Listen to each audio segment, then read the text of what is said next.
soir, je te suis. Do not come to me with a pulse and say you are alive. Your temperature is not proof of a beautiful existence. You say your sleep is in line with the doctor's recommendations. This says nothing about the caliber of your dreaming. I do not worship the heart rate monitor like you do. I do not want to live amongst citizens on life support. Only the dying turn their homes into hospitals. I do not think that 10,000 steps a day will get me where I'm going. Exercise in a vacuum is not my idea of athleticism. My philosophy has a different sense of the vital sign. Come to me with poetry, with guile, with a belly full of jokes. Then I will say you are alive. Your smile is worth more than your blood pressure. To think is a more majestic form of health. Today, we are going to put our lives to the test. Nous allons nous mettre à l'épreuve. Into the work of Michel Foucault we go on another bear hunt. Lectures 9 and 10. This will mark our terrain of exploration. Bring your nets. Clear your noses. Learn to listen like a bat. Those who know how to wait, how to prowl, how to pounce, will ride the truth like a unicorn. Greats in thought. Read, riff, rapscalionate. In 5, 4, 3, 2, 1. Greats in thought. All right, sexy boys. There's only one sexy one today. Oh man, Hat-Trick, your internet, like just at the moment, has gone Himalayan again. You know. All right. Well, hopefully I'll come down. Yeah. So Sometime hopefully we'll come down. So slightly different format today. Things are happening in the world, and as writers, as philosophers, as poets, as artists, you know, it begs the question: what is the role of art, music, philosophy, poetry, thought in a time of war? Now, in de facto sense, World War III has begun. It's a Cold War. There are no British troops, French troops, American troops. Boots ain't on the ground. And you can add to those the rest of the Western Axis writ large: Australia, Canada, New Zealand. You can add the Saudis, the Jordanians, the United Arab Emirates, China, Russia. I read an article recently about the increase in sabotage attempts of undersea cables. There is a cyber war being wrought out where it is not bombs and bullets. Now, this war has been a long time coming. Benjamin Netanyahu has been claiming that Iran had the capacity to make nuclear weapons within days, perhaps, since 1992.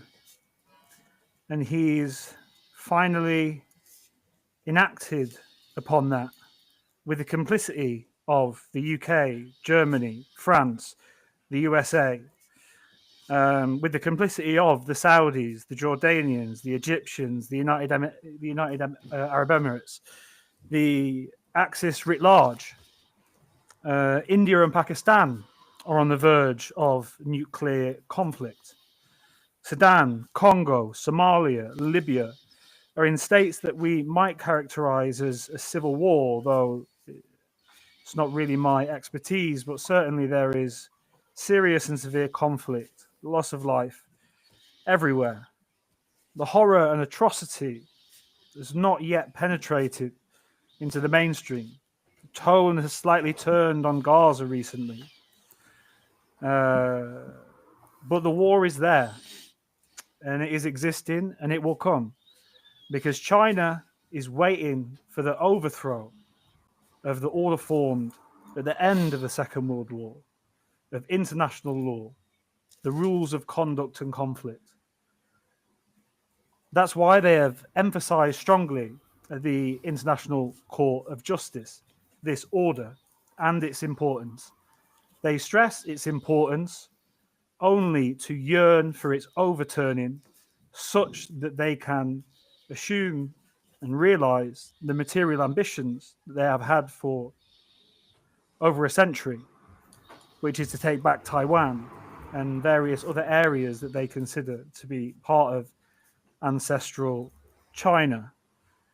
So whether it's tomorrow, in 1 year, in 3 years, or 5 years, we have to pose this question to ourselves. What does it mean to be an artist, a poet, a philosopher, a writer, a performer in the context of war? Now, the same problem was posed before World War II by an intellectual group founded by Georges Bataille. It was called Acéphale. It means the man without a head. It was a variform group of intellectuals. There were physicists, historians, anthropologists, philosophers, writers.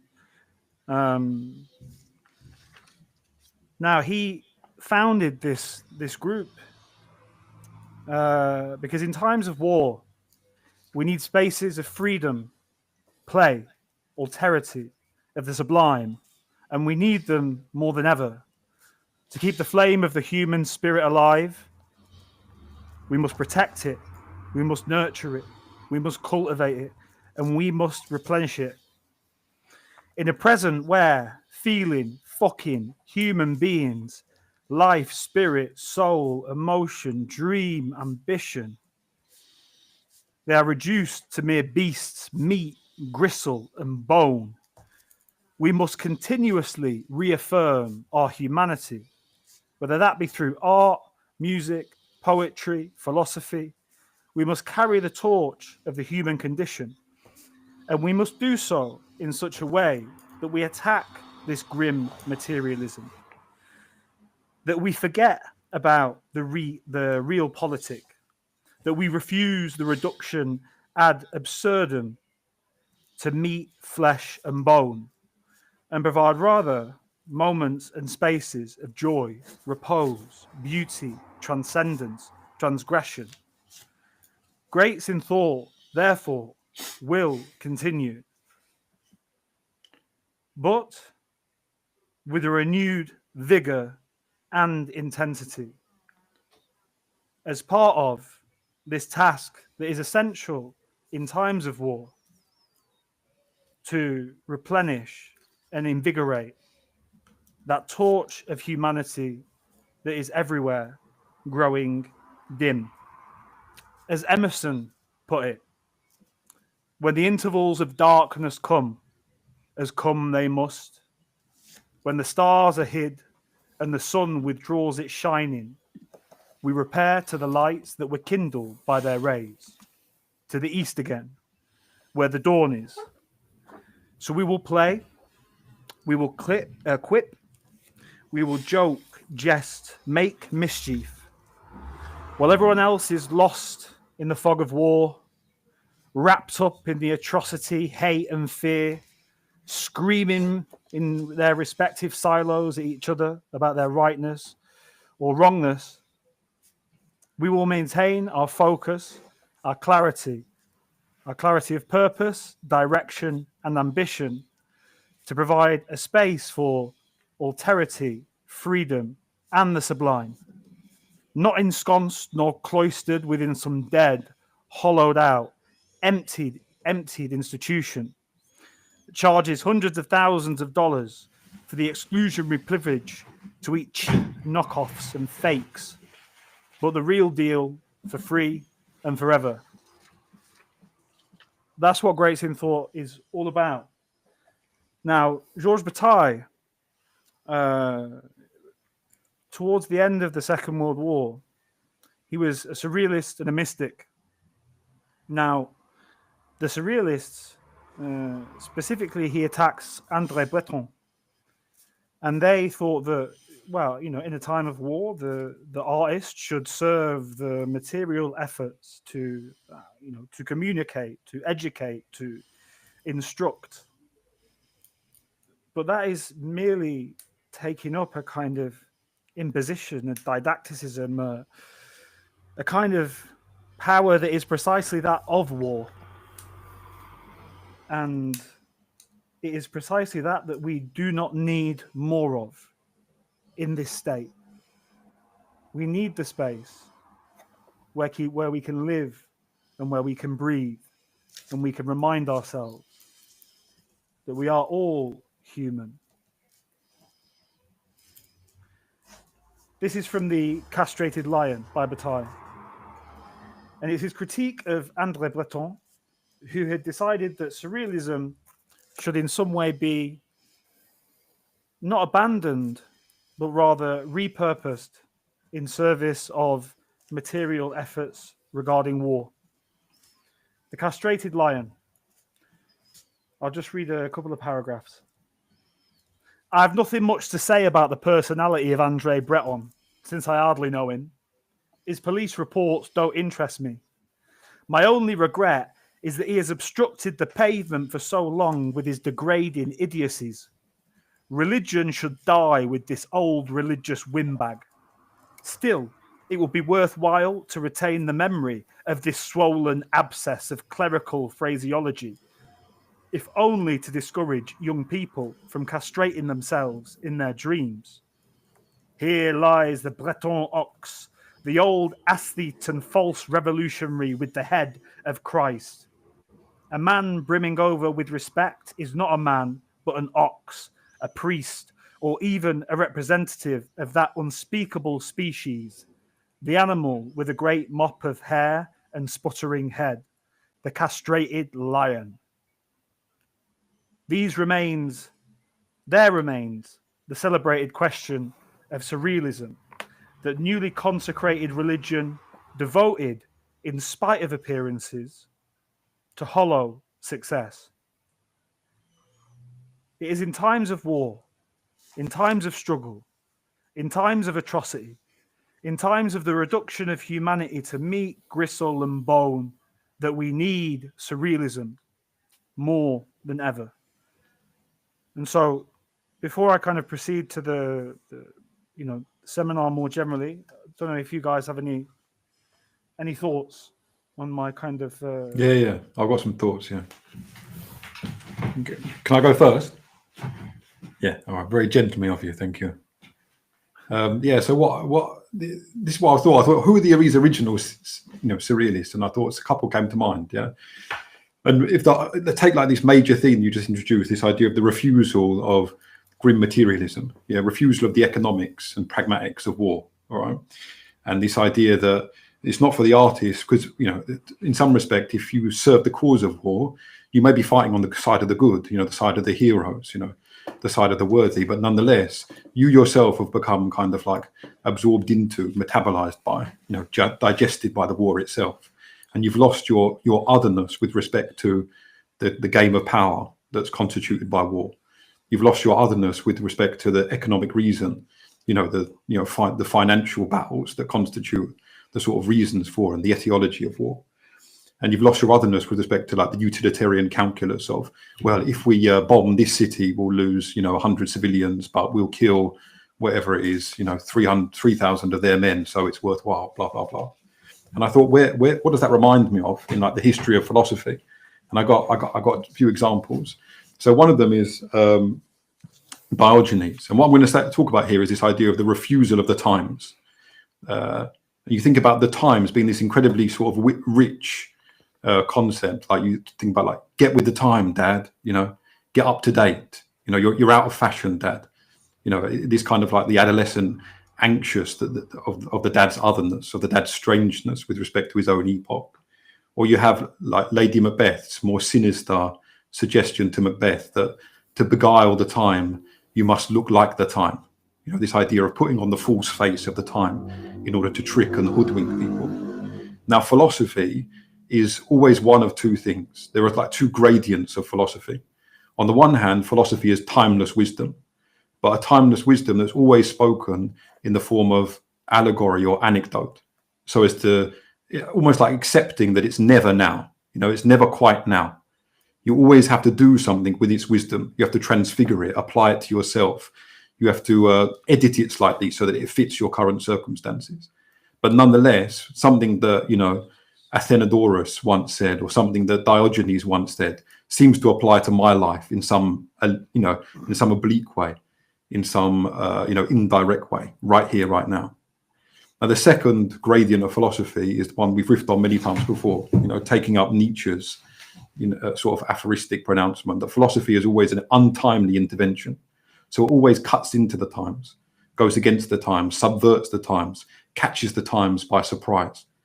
And there are like two lovely anecdotes that express this, and they both come from Diogenes. So here are Diogenes' refusal of the times. One, very simple. He was sold, you know, into slavery because he'd been involved in some sort of like fraudulence when he was very young. He was in prison for a while, then he was sold into slavery by his home country. Anyway, later on, he kind of learned his lesson. He turned to philosophy, become a student of Socrates, but he was still a slave. And one day he was being sold in the market. And the herald came up to him. The herald is this kind of like auctioneer, and said, you know, oi, you, who are you? You know, and what can you do? And he says, my name's Diogenes, and I can lead men. So let everybody know, just in case they're in need of a master. So there's this idea that you're a slave, yeah? That's your status within this time. That's your the characterization, that's your profile within these times. But the philosopher is always the master, the one that leads, the one that educates. And therefore, even when he's a slave, he retains that kind of like sovereignty. Now, here's a kind of like better one because, well, more fitting to the current circumstances. And it's about Diogenes when he was in, I think when he was in Crete, but I'm not quite sure. And Philip, who was the father of Alexander the Great, and also a kind of like professional imperialist, was invading, conquering and colonizing lots of the local islands. And several spies had seen his kind of like, you know, armada of ships rear their heads above the horizon. And they're all running around saying, you know, Philip's on his way, he's on his way. And some people were trying to like build a wall here. Other people were getting the catapults ready. A third person was like rushing the children off to sites of safety.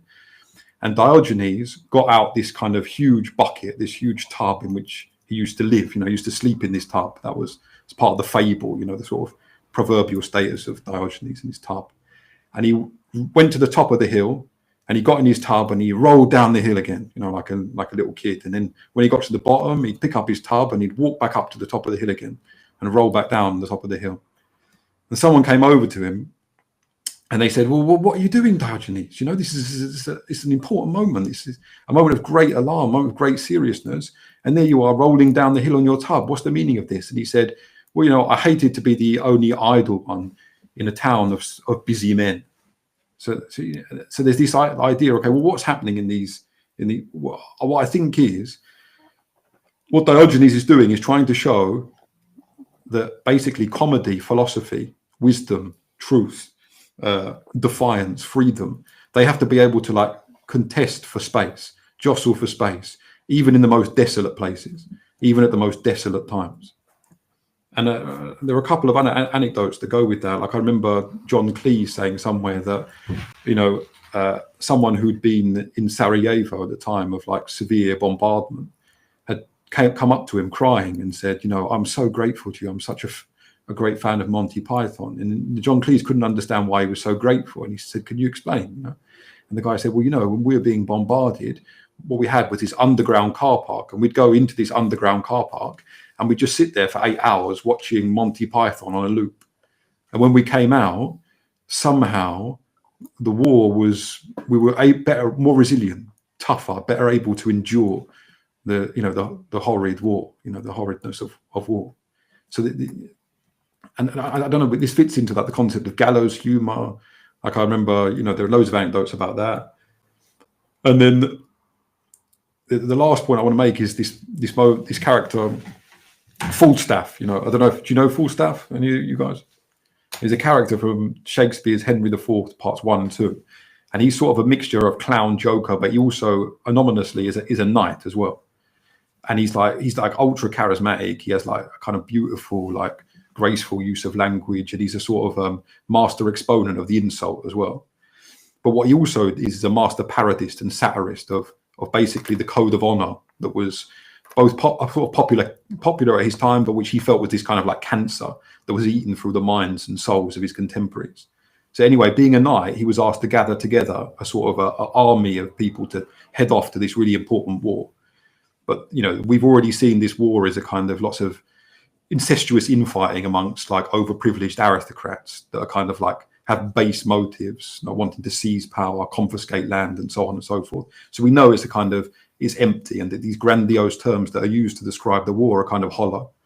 So what Falstaff does is he goes around the whole of the country taking bribes from rich men so that they don't have to go to the war, and then taking as the members of his own army the most destitute, the most downtrodden, the most useless individuals. Anyway, so eventually he's walking this kind of like army of ragged ragamuffins, you know, people that he's taken out of prisons, you know, other people that he's taken out of asylums. And one of the other soldiers comes up to him and he says, you know, what are you doing? Where the hell did you find this ragged bunch? You know, did you dig them up, you know, out of their graves? You know, did you take them down from, you know, the gibbet, you know, after having been hung? I've never seen a band of such useless men. And he turns around and he says, they're mortal men, good, you know, good for food for powder, good enough to fill a pit. So what he'd done is he turned his own army into a sort of parody of war. You know, if these men are marching off to their deaths, then you may as well have the men that are at least alive in the first place. We may as well not sacrifice the most noble, beautiful, and charismatic of our young men, but, you know, those who are already on death's doorstep, those who prefer death to life anyway. And I thought, like, you know, again, this is another example of the idea of comedy finding that it can flourish in these, like a kind of thistle, in these kind of, in the driest, you know, most desiccated, most impoverished, you know, and sterile of places. And I think that goes with the theme, like, you know, that Luke's trying to introduce now, that the point is not to write pamphlets, you know, and polemics. The point is to say that, no, you can't kill off philosophy. You know? You can't kill off comedy, not even by the ultimate trick, which is to seduce us into participating in the war directly, you know, to seduce us into finding out the meaningfulness of our existence in some more like immediate relation to war. And it's not to say that there isn't value in that. It's just to say that's not philosophy. It's not comedy. It's not even necessarily related to truth or wisdom either. Or art is another thing that I haven't mentioned, but of course fits in here. I think of like Picasso's Guernica, for example.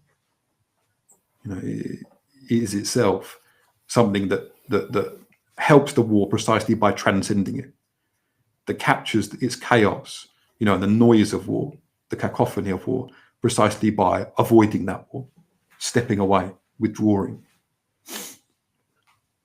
Yeah, anyway, that's enough for now. Mr. Shield? No, I'll wait. Okay. I don't have anything. Okay. Well, I mean, you know, we could get caught up in this war discussion for a long time, but, you know, the point is not to. You know, the point is to maintain this space of transcendence, otherness, alterity, and to encourage other people to do so too, rather than screaming their arguments at each other from their respective silos. So last week, we got into this discussion about the notion of dementia, and there was something, a grain of something that was, like, you know, stuck in my craw, and it's because I think that, you know, that Foucault is I think this is one of the areas in which, kind of like his depiction of the panopticon, where the kind of absolute perfection of his ideal has the absolute opposite effect to what he wishes it to have. And then there were two kind of insights from, one from each of you.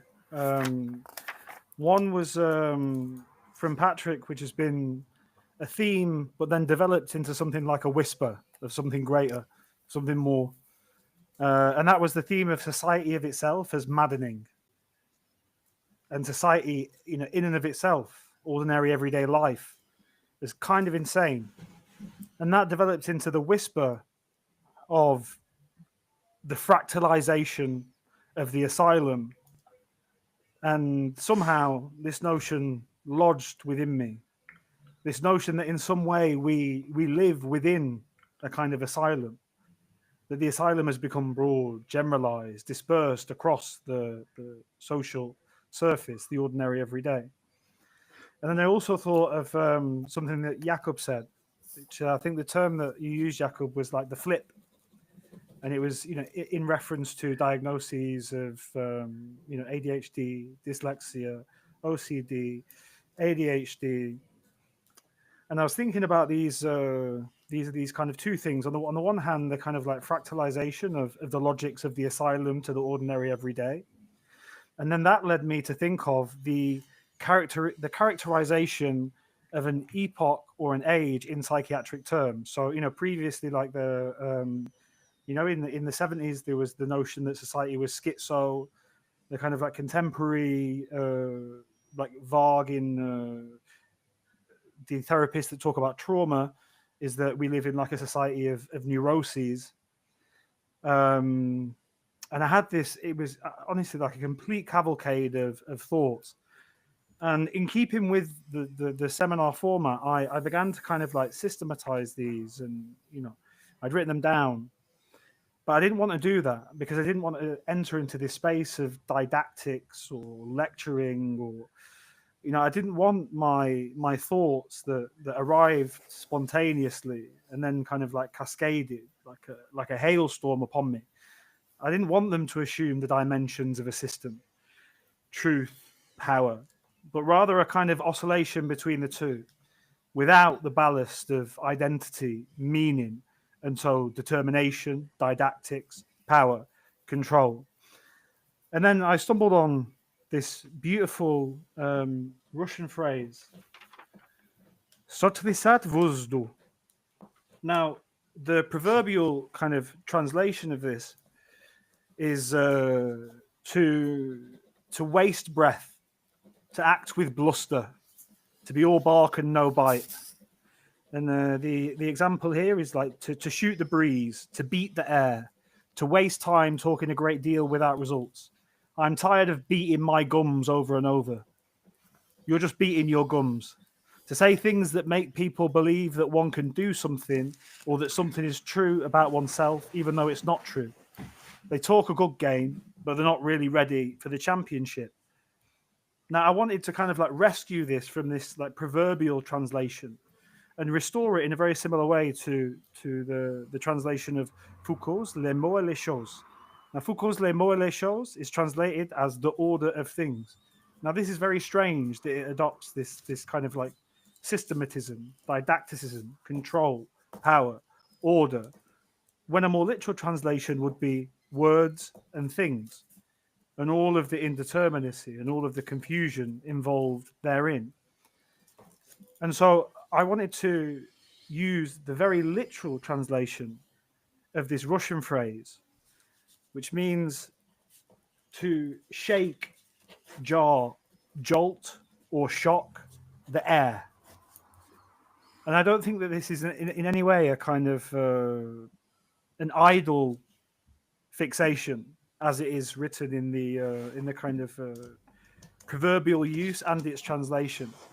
In fact, I would imagine that if I studied the etymology and history of this term, that it was closely linked to imperial Russia, very much like English grammar, and the fixing of meaning in the English language is very much an artifact of colonialism. So rather than attempting to appear fully with, a kind of a fully systematized, organized, arranged, delineated, linear, clear series of ideas, I wanted to, and it kind of, it just fitted in with this moment of we need surrealism now more than ever. And of course, one of the primary kind of modes or techniques of surrealism was stream of consciousness writing. So rather than presenting this kind of cavalcade of thought and insight in the form of a system that is linear, that is clear, that is strictly delineated, I'd like to present it in the form as it emerged in my mind, in my notes, and then to add like a kind of like a light systematization that brings all of these themes together. I don't know. Do you have anything to say about that before I What's that? come on? What is that? There's too many things. You just say that. What are you going to say now? I don't know if my thing that I'm about to say come before or afterwards because I don't know where you're going. Okay, well, you mean like I've got a riff on air, if that makes. Yeah, Jakob, you want to talk though? No. I would say just go, and we follow you into it. Yeah, let's go for it. Okay, so I was thinking about this notion of the fractalization of psychiatric power in kind of alliance with the question of what might be the kind of like diagnoses of our age, or what might be the psychiatric ideal of our age. And I immediately begun to think, of course, of my old work that we've talked about on a lot about discursive resistance, verbal kung fu, words as actions or performances rather than significances. Now, previously, there was a certain kind of like spatialization. No politics at the dinner table. Politics were discussed in the smoking room. And it was as if that these kind of like controversial, and just to read into this word for a second, contro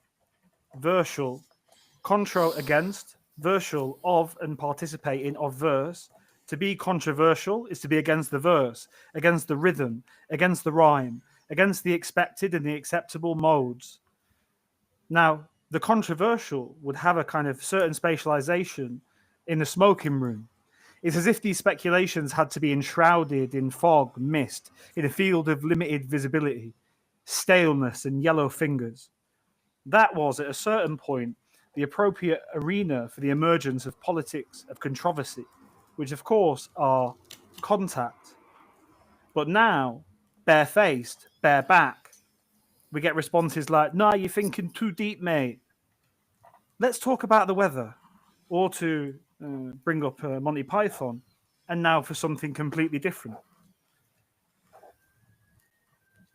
There is a valorization of the ordinary everyday against or as supplement to the higher, which has moved from higher functions and faculties to a tyrannical demand for silence, blank refusal.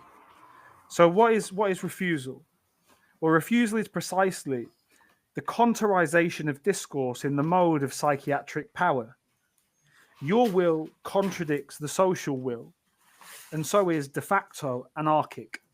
It must be brought to order, attenuated, clothed in robes, or sent into the cold, banished, exile. Rather than entering into a reciprocal movement, it is accepted only in and through an ironically normalized pathology. It's at one sterile and lethal threshold, and its very sterility is a mortal threat. So it needs a shot of adrenaline. And this is provided by the psychiatrization of everyday life that is, of course, at the same time, a generalization of the logic of the asylum. But in this case, there is no luster, glitter, sparkle, seduction, exoticism, no need for the lobotomy, for the marvelous instruments of psychiatric power, cold showers, the repetitions of the confessor. Reality has become a total principle, hyper-determined. There is no outside, no spatialization. Hence the obsession with identification and the equipment of identification. Because as the asylum has fractalized, so therefore has the functions of the asylum. What is, like, you know, the billion view deep dive of YouTube and Instagram now? They are precisely these kind of questions for, not as the avalanches might put it, frontier psychiatrists, but amateur psychiatrists. Everyone has become a psychiatrist. And so it has created this huge market, this huge demand in and through this indeterminacy for guidance of the other kind of generalization, which is pathologization. So, you know, you will know a narcissist if they do this. I mean, the popularity of these videos at the moment is just completely insane. So there's kind of two prongs. There's a diagnostic element, but then there's also a kind of like a therapeutic element, an active element. Women will find you attractive if you do this. You can attain power if you engage in these kind of practices. Now, at the same time, there's a centrifugal motion where everything must be integrated into this absolute reality. But this integration runs into limits, and these limits pose anxiety. I was speaking to a friend the other day, and she was talking about communicating with one of her friends. One of her friends had read a book on communication and accused her friend of not being able to communicate per the specification in the book. Rather than taking on the lessons of the book and enacting them in communication, she sent the specification to her friend, which to me is I mean, a really peculiar kind of madness. So the ontological nonsense of communication notwithstanding, what could be a more perfect or pure example of irony than sending paragraphs of a book on communication in order to, in a sense, prosecute or persecute a friend, confidant, for their inability to communicate? So we have this thing where the asylum, in the sense, has been turned inside out. Its logics have fractalized. The world has become a world of amateur psychiatrists, and in being an amateur psychiatrist, they have this anxiety of you know, to constantly try to diagnose people, to know whether or not this person is a narcissist, abusive, manipulative, controlling. And then they also have, you know, this therapeutic side of videos, you know, how to deal with this kind of person, how to engage with these kinds of people in order to get these kind of results. Now, what this also involves at the same time is a normalization of pathology that I'll go on to talk later as the great reconfinement. So if you imagine the norm, which we'll go on to consider in like Foucault's next lectures, the norm really is, you know, it's the old bell curve. And so you take the median, the midpoint, and you go 10 to 15% either side, and that's the norm. Whereas now the norm is so hyper-determined, so panoptic, so fibrous and infiltrating of our everyday. It integrates former forms of aberrance and pathology into the norm. So that now, if in the 60s, there's a film about R.D. Laing, a prominent anti-psychiatrist, Mad to be Normal. If that was the moment in the 60s, well, now we have a complete inversion where it is normal to be mad. And this is what, you know, responding to what Jakob said about the flip. You know, so this, the most phenomenal phenomena of our time, the greatest trend, it is the integration into normality of previously aberrant forms. And in and through this integration, a generalization, a kaleidoscopic differentiation, greater awareness of mental health. Consider what I said about SEND diagnoses the other week. At the moment, it's 30 to 40% of children who have these diagnoses. Soon enough, If you are not SEND, you'll be the weirdo. Like in sexuality, everyone now has a kink. It's almost expected to make love in a traditional fashion. It's kind of insurrectionary, revolutionary in the contemporary moment. Ditto to have what is normatively considered a traditional family. Because we live in an abnormal normality where it is mad to be normal. A society so overdetermined, so lacking in space.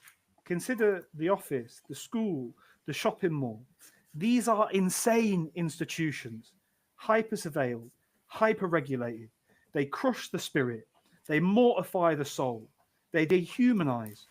I go to a shopping mall and it fills me with shivers of dread and terror. It's like a horror movie. And I don't think it is any coincidence that perhaps the most lauded masterpiece in zombie cinema, Night of the Living Dead, is set precisely where? In a shopping mall. Now,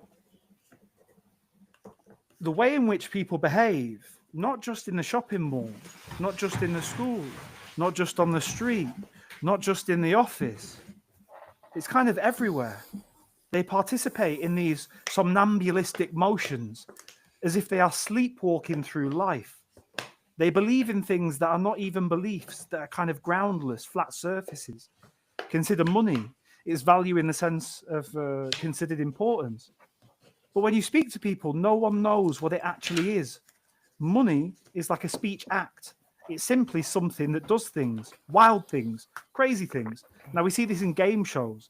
There's a trope where there's some kind of like container, tube, dome, and like cash or vouchers fly in the air. And the person, there's one form where, they have to like stick as much cash to themselves as possible. The other one where they have to, they've like played the games, have a certain amount of time within the dome.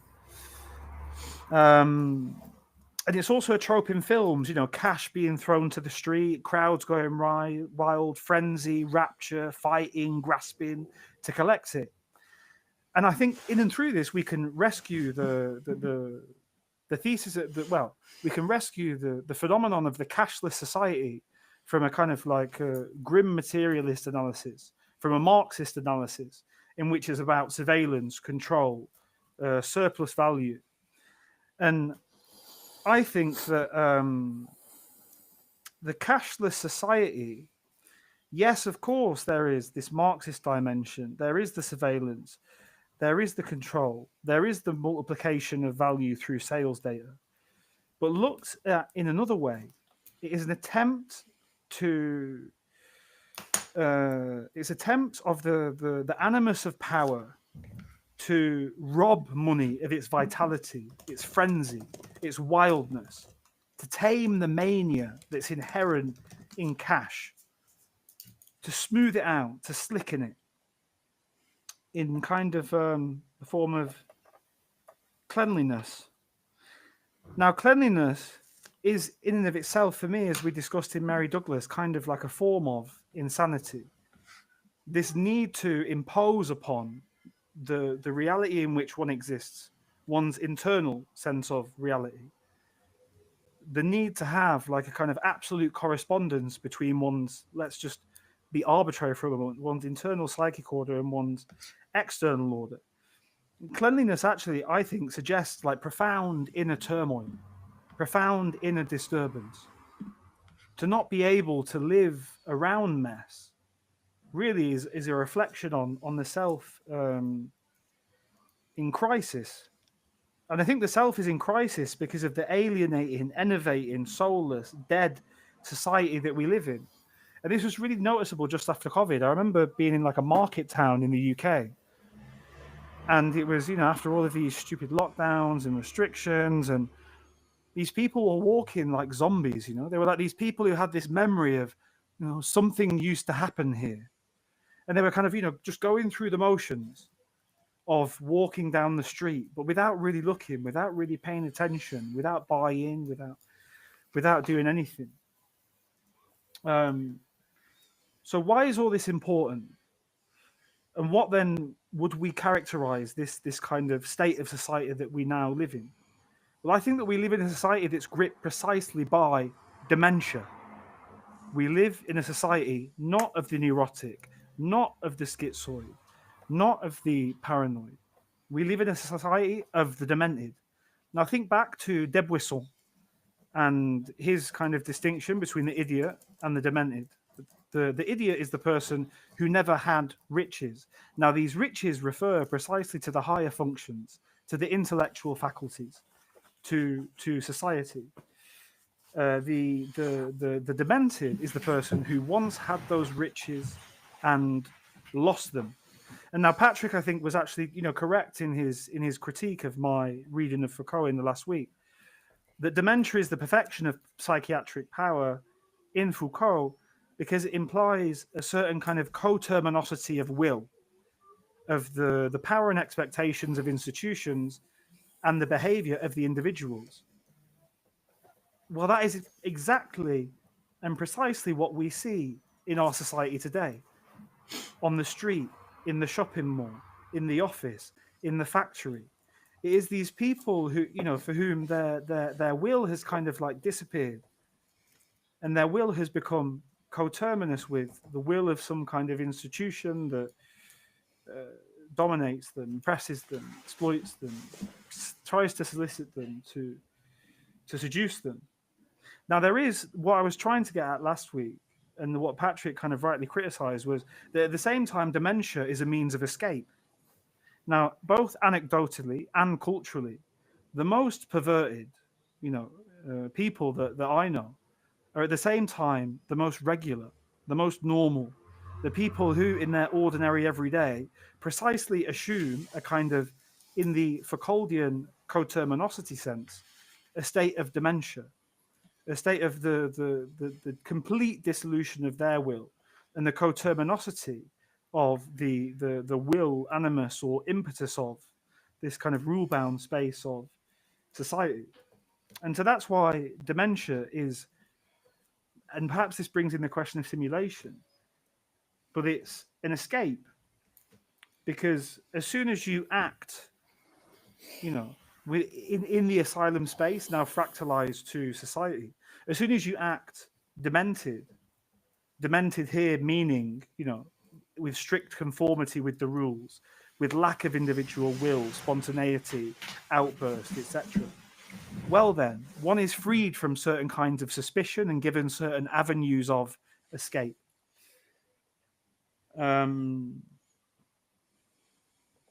Now, a kind of like technical philosophical point to raise here at the same time, and this is why I think Foucault is actually mistaken, is that it's about the relationship between the ideal and the form. Now, the point is, and this is why I was speaking to Patrick the other day about difference, and, I guess from an anthropological perspective, I look at it in terms of structuralism. Things only exist by degrees of relation, difference, opposition. A series completed loses all fascination. Life has to have purpose, meaning, and people are desperate for it. But if that purpose or meaning is fulfilled, it's kind of like a death. I mean, if you think of the Ghost Army in The Lord of the Rings, they are kind of beholden to fulfill a certain oath.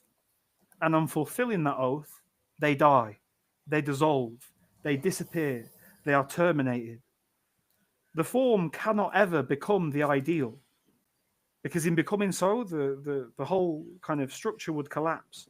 And as the form approaches the ideal, it approaches it, as Kierkegaard might put it, in fear and in trembling. So the whole of society has assumed this role of the psychiatrist, and we see this everywhere. We see it in YouTube, Instagram, TikTok, billions upon billions upon billions of views, of millions upon millions upon millions of videos. Think of the BBC. Is the way that the people on the BBC speak not a form of kind of madness? The madness, to refer to Lecture 9, the madness of less. And is GB News frothing at the mouth at the latest, horror of immigration, or the U-turn, or, two-tier Starmer, or, whatever kind of spasmodic spasmodic line comes out of their mouths. But that's kind of like the madness of more.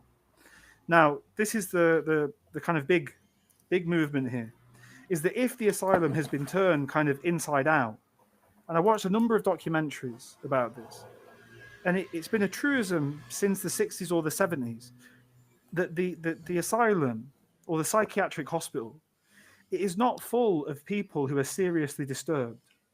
They are a very, very small minority of the people in those institutions.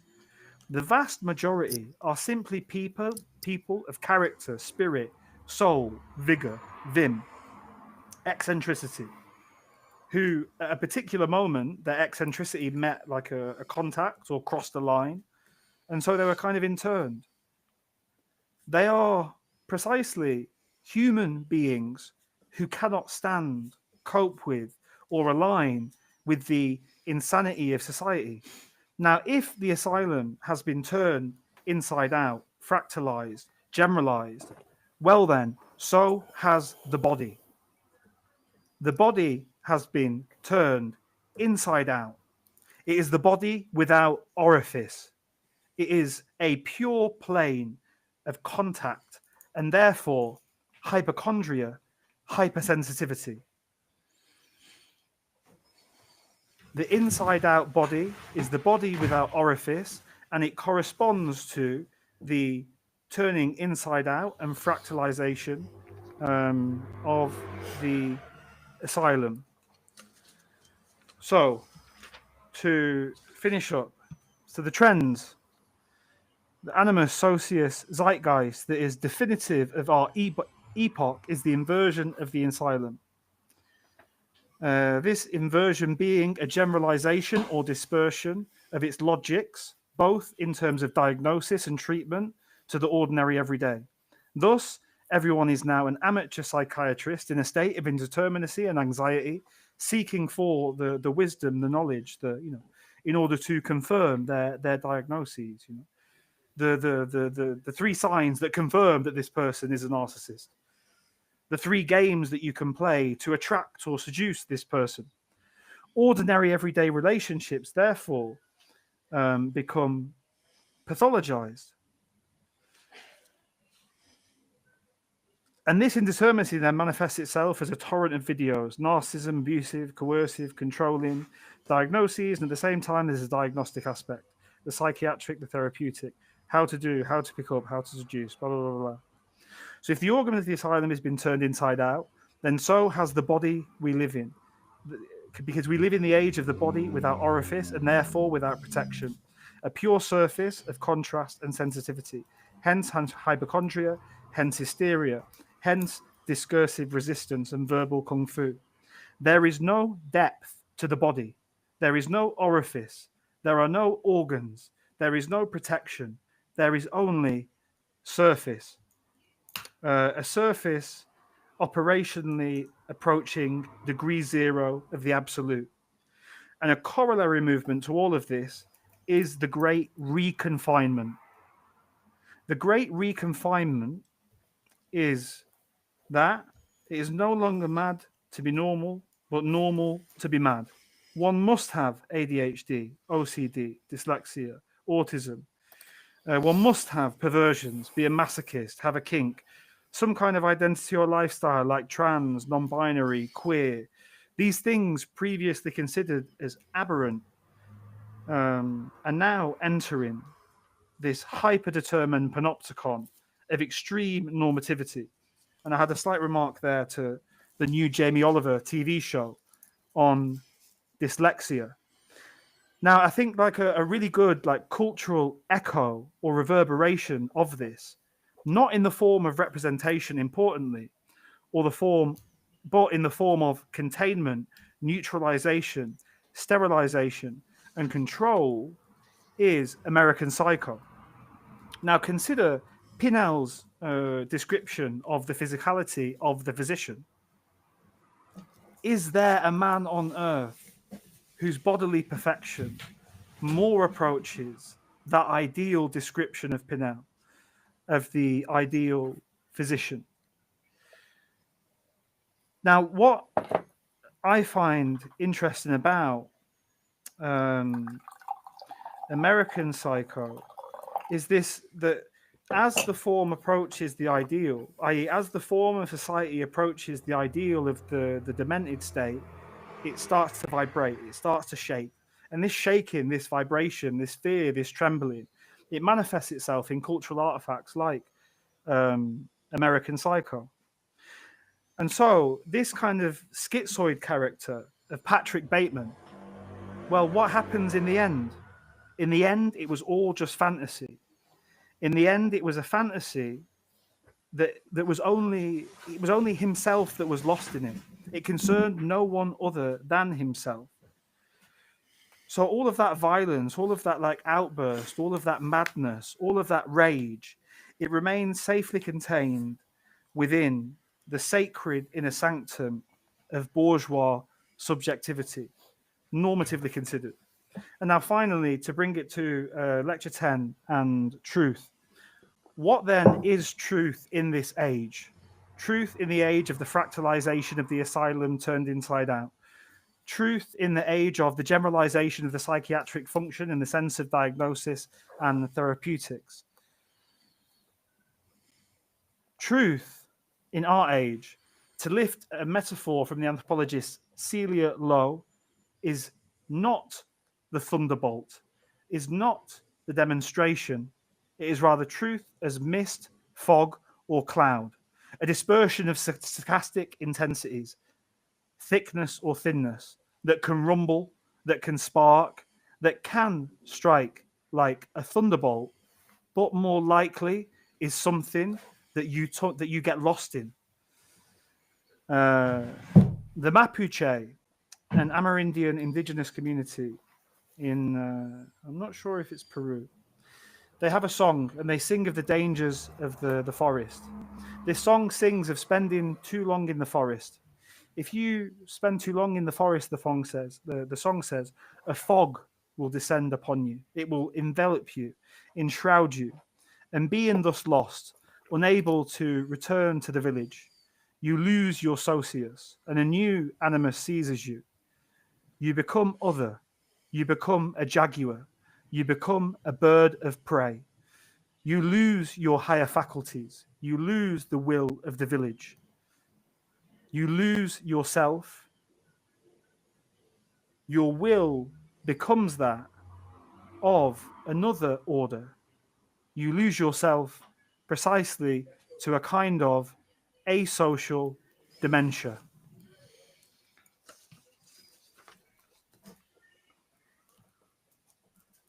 Okay, well, I have C'est no fun. idea. No idea what I'm supposed to do with all of that. Maybe Jakob, you can go first. I've got loads of stuff to say, but almost like 1 second. I need to. Okay, yeah, I have loads as well, but let me just do an intervention in relation to it, just to kind of come from two similar things, slightly different kind of gaze to the prism, and I think the ideals, I think, that we can also see, like if we talk about the generalization or fractalization of psychiatric power. I mean, Luke, you touched many points here, right? But to come to the kind of core of what I'm going to say here is, okay, so we have a kind of condition of autonomy, right? That is widespread, in relation to psychiatry, at least, and the everyday life, right?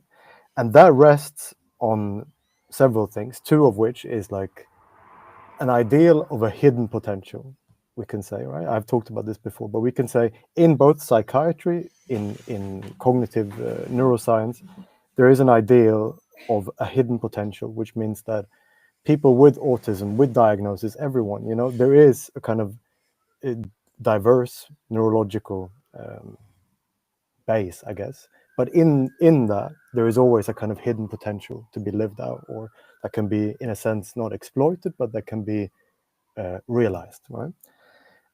And along with that goes the ideal of that one should be able to be responsible to live one's life, So that's another one, right? And then I'm I listening. I thought I'm just going to read parts of an article by Alain Ehrenberg called "The Institution of Autonomy" or "The New Spirit of Care," just to riff on some of the stuff Luke has been saying. Just give me 5 seconds. All right. Well, I'll start and then he'll come in. All right. So basically, I think if we see mental health, as a concept and as a practice, essentially it is a kind of discursive space or practice to deal with tensions and problems of individualism, and then through talking about or being in a discourse or practice of mental health, we deal with these problems or adversities that have kind of come up, right? And then to kind of link in this idea that, of a kind of generalization, or that everyone runs around, as Luke was kind of saying or hinting at, as kind of amateur psychiatrists or whatever. I want to go into a kind of thing here where Ehrenberg talks about recovery and cure, right? If we think of psychiatry and the change that psychiatry kind of has gone through, where we essentially talk about recovery and rehabilitation instead of curing. So I'm just going to read out some passages here, right? The ideal of recovery, which is replaced the notion of cure, is reshaping the relationship between disability and capacity. In the past, disability and capacity were opposed, capacity being on the side of autonomy. Today, they are combined in a problem of degrees of autonomy and the diversity of its form. So what is at stake is a reconfiguration of the normal pathological polarity in favor of a capacity issue that targets and highlights the individual's ability to decide and to act, i.e. his or her autonomy. And this kind of links back to what a psychiatrist called Harry Richard Lamb said in 94. And his claim was that the central aim is to enable such individuals to develop their capacity to the fullest possible extent, right? So there we can relate that to idea like diagnosis of ADHD, autism, broad spectrum here, right? Okay, Ehrenberg goes on to say, to live in a society, you have to be able to do and to be. Recovery and rehabilitation consist of a system of action involving both the ability to do and the ability to be. To make it possible to fulfill the individualistic contract of autonomy without which the individual cannot live in society. It consists of supporting the individual by, on the one hand, giving priority to acting with him rather than acting on him, and on the other hand, shifting the emphasis from a pathology to be combated, within brackets, the deficit to be compensated for, to the potential to be enhanced. And he goes on, by seeking to develop the capacities of individuals, rehabilitation practices take up the key idea of psychoanalysis and psychodynamic approaches. The individual, and not the therapist, is the principal agent of his or her own change. We can kind of go on, right? But I see that there is, into what you were just opening up, Luke, there is a kind of whole prism, if we look through the lens of autonomy, kind of. And yeah, well, that's my kind of spiel. But 1 second, I just want to try and get like the reason why you've mentioned these passages. What is their relationship precisely to what Luke said? So I think what I'm saying is that this is one way of looking at what Luke is describing. Luke's putting different words and kind of going on in kind of different aphorisms. But if we see a generalization of psychiatry, it rests on the condition of autonomy. So why does everyone have to be, because everyone has to be autonomous, they also have to kind of learn this kind of pseudo psychiatric discourse. Right? That's interesting. Yeah. If you have the responsibility of your life, right? You also have to kind of, you're responsible. I mean, you're kind of responsible for your diagnosis and what you do with it, right? In a sense. And you're also you're responsible to kind of realize the potential that resides in being this person who has this diagnosis, you know, or whatever. Yeah. So you're saying basically because of the way in which modern individuality kind of functions, and like our mode of relation to ourselves now has become one of like being our own psychiatrist, our own doctor, you know. Right. We've got a fundamentally like pathologized and perhaps pathologic relationship with ourselves. That's interesting. Well, no, well, I mean, what he's well, whatever, you know, like there's yeah. a sense in which to know myself is to know the like, series of diagnoses which are true of me. You know, to know all my illnesses, you know, to know my little quirks of health, to know at which time I should get up in the morning if I want to be on top form, you know, to know how long I can run for without feeling, you know, exhausted afterwards, getting just the right amount of like dopamine increase and not too much muscle fatigue. Is this the kind of stuff you're talking about? I mean, this is a different plane, more the plane of the physical, but you know, like. Right. But well, I mean, we're kind of talking about a dissolution of normal and pathological, right? I mean, which it could also could be argued is the kind of inversion that Luke is talking about, but essentially where we have said no, it's not about normal or pathology; it's about capacity. Yeah. Okay. All right. Yeah. Because so I've got some overlaps, I think, with what you're trying to talk about now. I won't try and like overemphasize the overlaps, but I think you'll see them. Yeah. So the first one, I think Luke kind of like, there was like a paradoxical moment in his opening where he said, on the one hand, the everyday has become so flat, banal, sort of dreary and placid that we've had to kind of like spice it up by pathologizing it. I think this was like one of the early suggestions, almost like to introduce a tiny little bit of poison into our lives, you know, by pathologizing it. That will kind of give us a little bit of zip and zing that somehow we're lacking. And then I thought, like in relationship to yours, you could say, well, to pathologize the self now then becomes a sort of cover for self-obsession and narcissism. You know, this idea of like, you know, well, now I can just think all day long about myself. You know, I have other stuff to say as well, that like, you know, well, that kind of solipsistic behavior towards oneself is in some sense, pathologized relationship in one sense, in some sense, intuit something true. Like, you know, I get there's something sort of wrong with the world, you know. I intuit that there's something's not right. The world is out of balance, you know, time is out of joint. But instead of actually searching for that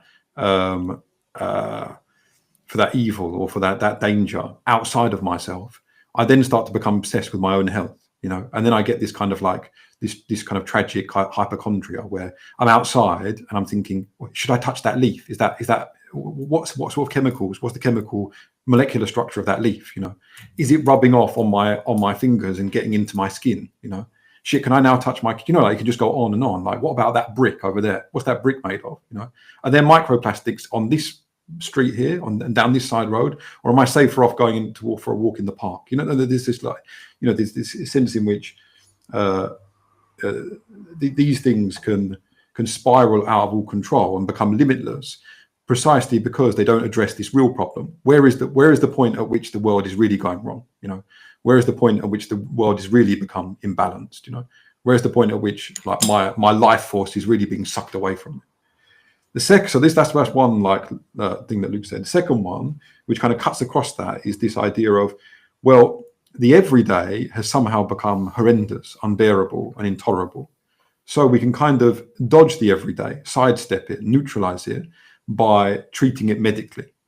All right. And here, this doesn't only relate to what my relation to myself, but also my relation to others too. Like, you know, people can go completely mad. Like, you know, you're eating a sandwich at 4:30 in the afternoon. What's wrong with you? You know, you must have something wrong with your stomach. You know, your metabolism is too quick or something. You know, there's a sense in which almost anything now can become an abnormality. You've gone to the shit 3 times. It's not even midday yet. You need to go and see the doctor. You know, there's a sense in which any type of idiosyncrasy, foible, individuality, you know, singularity is now swallowed up by the concept of the abnormal. So a sort of like medical attitude is applied towards everything. And that allows us then to sort of, again, as to get out of things like Luke gave that kind of like amazing example of the person who sends like a YouTube video to a mate on communication, you know, because the idea, you know, which is itself a failure of communication, a failure to be able to talk in one's own words, a failure to be able to like how to think up a tactical way of both soothing, regaling, entertaining her friend, and at the same time offering her this piece of philosophical advice or therapeutic advice, you know, a refusal of that challenge of being You know, what is it? Sociable wisdom that Montaigne talks about. All right. So there are kind of like, there's something like an infinite anxiety here, an infinite anxiety with relationship to like my hypochondriac attitude towards the world, and then an infinite anxiety with respect to being possibly accused by anyone, a man on the street, you know, my mum, my sister's friend, of being in some way weird, abnormal, unacceptable, intolerable. All right, that's one thing. Then we've got this other aspect, which is like, well, when I actually use these diagnostic terms, okay, what happens to language? All right, what happens to language when we're all slightly autistic, all slightly agoraphobic, you know, we're all slightly ADHD, we're all slightly narcissistic, you know, we're all kind of, in fact, fundamentally, totally, all of these things actually, yeah. Language then becomes kind of bowdlerized, diluted. It becomes like a kind of coin that's been fingered so much that you can't see its value anymore. So you can't actually buy anything with it, you know. And I think that what this produces is something kind of really completely horrendous. Like, it's like, do you know the story of Cassandra, who's endowed with the ability to read the future, to give prophecies, but then is also cursed with never being believed. So she tells the truth about the Trojan War, but everyone laughs at her and tells her to buzz off, you know. And so I think now we've got to this point where our language has become inaudible. No one can hear me anymore because my words don't have any value. You know, they've lost their currency. Again, just you know, kind of like bathe in the word currency there. You know, to be current, to have currency. So they've lost their currency. So I can say, like, to go back to, I'm autistic. Oh yeah, really? Oh yeah, me too. You know. Oh, my sister's autistic as well. Yeah. So then to go back to the weather, you know. Or I can say, my home life is a fucking nightmare, you know, and everyone can say, yeah, mine too, because with this overuse of nightmare. No, I literally mean nightmare. I mean that I've lost all sense of reality. I mean, like, that I'm actually enduring my kids' madness at the same time as my girlfriend's madness, that we're all stuck inside one another's madness. And I don't know what bit of like the real world I can point to that will help us adjudicate between our different madnesses and the claims to truth of our different madness. I'm using nightmare in this very particular sense. And the other person is like, yeah, I know exactly, nightmare, isn't it? You know, it's idea, because the word nightmare, which is a powerful word, now has no power. You know, again, leading back to something Luke said before, what are you going to do when chaos comes? If it was chaos in the car park yesterday, you know, or if the trip back from work was chaos, you know, what happens when chaos really comes? How do we talk about it? We all become like that clown in Kierkegaard who came on the stage and said, "There's a fire, you've got to get out," and they all thought that he was just telling them another joke, you know, and laughed, you know, whilst gradually the flames came from behind and consumed them. So we can't tell each other. We can't use tragic speech anymore. We can't warn each other about anything. We can't philosophize together because our words have kind of lost their value. Like, you know, I had like, you can have conversations with like the importance of mischief and liberty in childhood with a person who literally has their kid on the end of a leash, you know, and they don't notice the irony in that. They don't see the contradiction there. Yeah? All right. Now, the other thing is this idea of, well, the diagnosis always takes the form of a statement. Okay. So I think something to go back to what Luke's saying about truth. Yeah. Something has happened that I do think is related to truth demonstration, but a slightly sort of warped or skinnier, you know, more emaciated form of that truth demonstration, which is that truth has become identical to the statement. Now, if you think about the statement, how it took over like analytic philosophy, you know, as the sort of way in which language speaks the truth. And that was the thing that Wittgenstein overturned. Again, we're not going to get into the details of that now. But I just wanted to talk about this idea that truth never takes the form of a fact. When anyone ever talks to me in the playground, outside the school, you know, in the streets, they always talk to me as if truth took the form of a fact, as if it could take the form of a statement. Like, for example, oh, you know, phones, they cause brain cancer. And I'm like, all right, okay. In what sense? Like, how do we evaluate that statement? How do we have a discussion about that?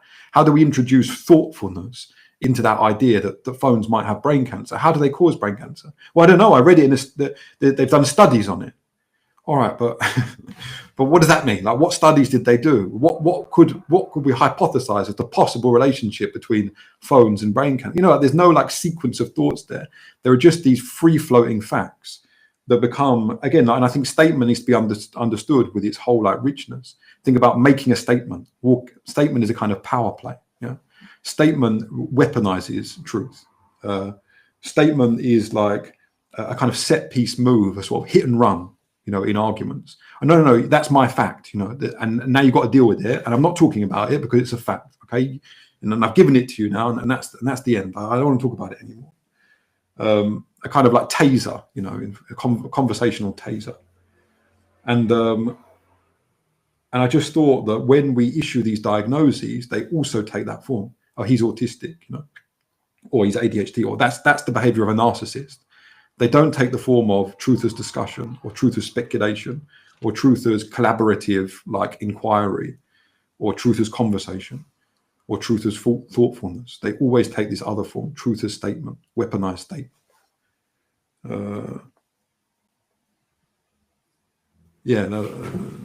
And maybe, I don't know yet, but maybe there is some link between this idea of the language losing its currency and the form of truth of our times being truth as a statement. And I think there is, because what a statement does is it kind of, in a weird way, makes us like tone deaf to the words within it. And also, if you think about how do I reply to the music of a phrase, how do I reply to the tone of a phrase? Well, I reply by how should I put it? If like analyzing it, by speaking again, by replying to that phrase, by saying, "Oh, that's interesting, that word that you used," or "Oh, that strikes me as strange because I know that radiation levels on the telephones are actually extremely low, and like whatever it is, like the way in which you introduce, the way in which you acknowledge tone or gesture or the music of a speech is precisely through this response, this appreciation, which the truth of statement seems to deny, like delete in advance, sort of displace. Oh, I'm gonna stop talking now.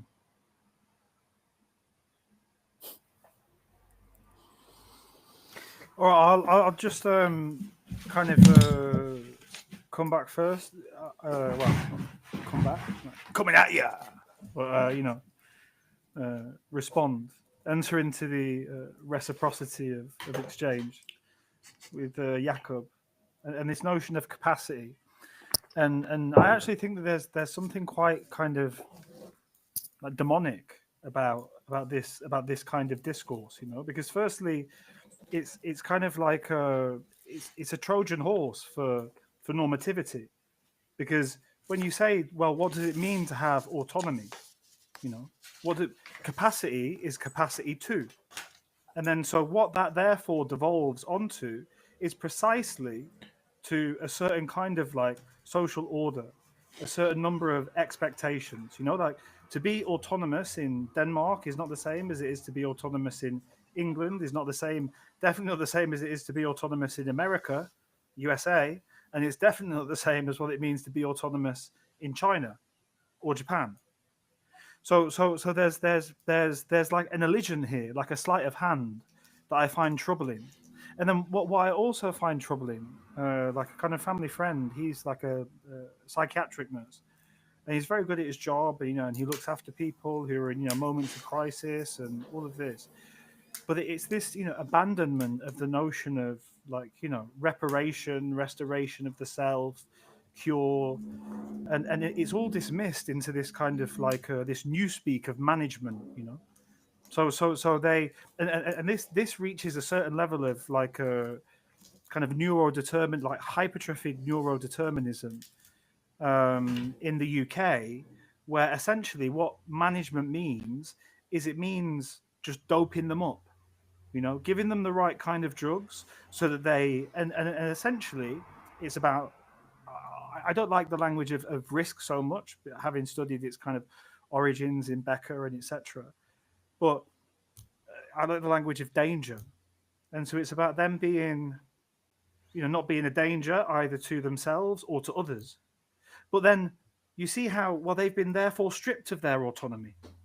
Surely, it's like what Camus puts it as: the first task of philosophy is to decide whether or not to commit suicide. And Foucault's one of his greatest dreams that Baudrillard virulently mocks, that we will get into at a later date, was for suicide motels. I mean, surely the most fundamental aspect of autonomy is the decision of whether or not you have to endure this world tomorrow. surely the autonomy to decide whether or not to live. And that is precisely the kind of the latch or intervention point of psychiatric power. It's the moment when someone becomes suicidal that they are interned, and they are precisely robbed of their most fundamental autonomy. And so that's why I think there's something in these discourses that's like kind of illusory, that's demonic, and that's like a kind of sleight of hand and a trick. And actually, in a certain way, I think it refers back to this notion of society as both maddening as insane, as the state of society as one of dementia, i.e., that it is gripped by a certain kind of panoptic social will. And then these questions of capacity, well, it's only therefore the capacity to fulfill this social will, to enact this social will. So when in psychiatric context we talk about capacity, well, it might be, and importantly here, I'm not, this is, I meant to say something earlier. I sent it in a message to someone. I'm looking at this not from the point of kind of like moralization in a sense, but from the point of observation. I'm not taking the kind of like Nancy Shepherd Hughes militant position here. I'm taking the Layla Abulugod, observant position. Now, both of them are deeply problematic. Like I don't say, so it's not that, of course it's fantastic for, someone who otherwise would be stuck inside, some kind of room but I mean, number one, that only speaks of a fundamental failure of society, which would be the first era of confinement that Foucault speaks about in L'Histoire de Folie, or the history of madness. It's the fundamental failure that leaves them kind of like, alienated, trapped, stuck within some home. Now, of course, it's beautiful and lovely that there are people there who have, compassion and kindness and grace and help these people live, something of a life. But it certainly is not an autonomous life. It's the autonomy to go to the shops and pay for things. It's the autonomy to not cause a scene. It's the autonomy to not be spontaneous. It's kind of like I don't know. It's like autonomy is a kind of hoodwinking or hijacking of will. Because it's always autonomy in a particular kind of socio determination in the context of a particular kind of animus, life, world, cosmology.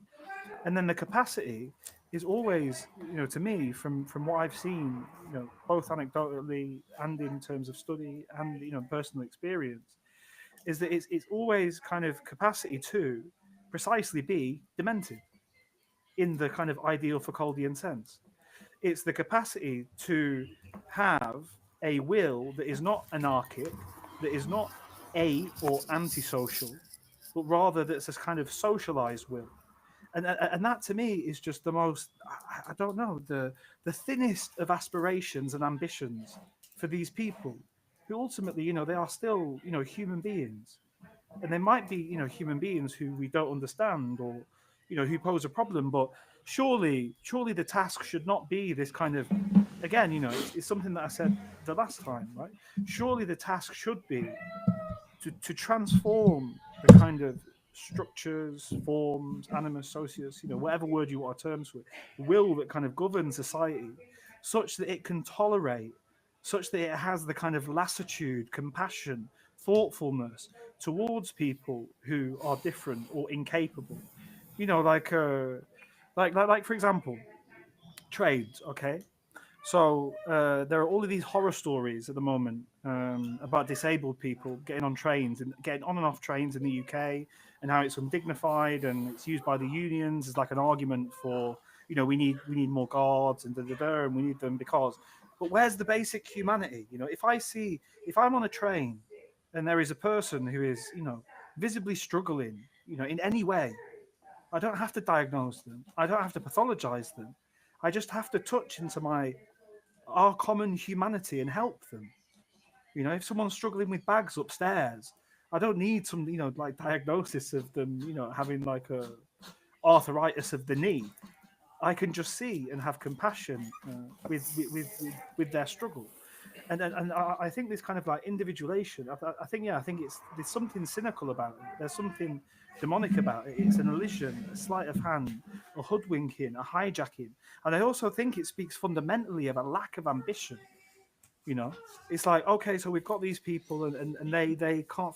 So what we're going to do is we're going to give them capacity, you know, i.e. we're going to find ways in which they can fulfill a certain kind of socio-normative will. You know, we're going to give them autonomy, which means that they can fulfill that social will without help or assistance. Well, surely, you know, for me, the ambition should be to change that will, to change those structures, to affect, you know, to affect change in the world, you know, to affect change in the relationships between people, you know, which yeah. So yeah, I'll shut up now. But that's what I think.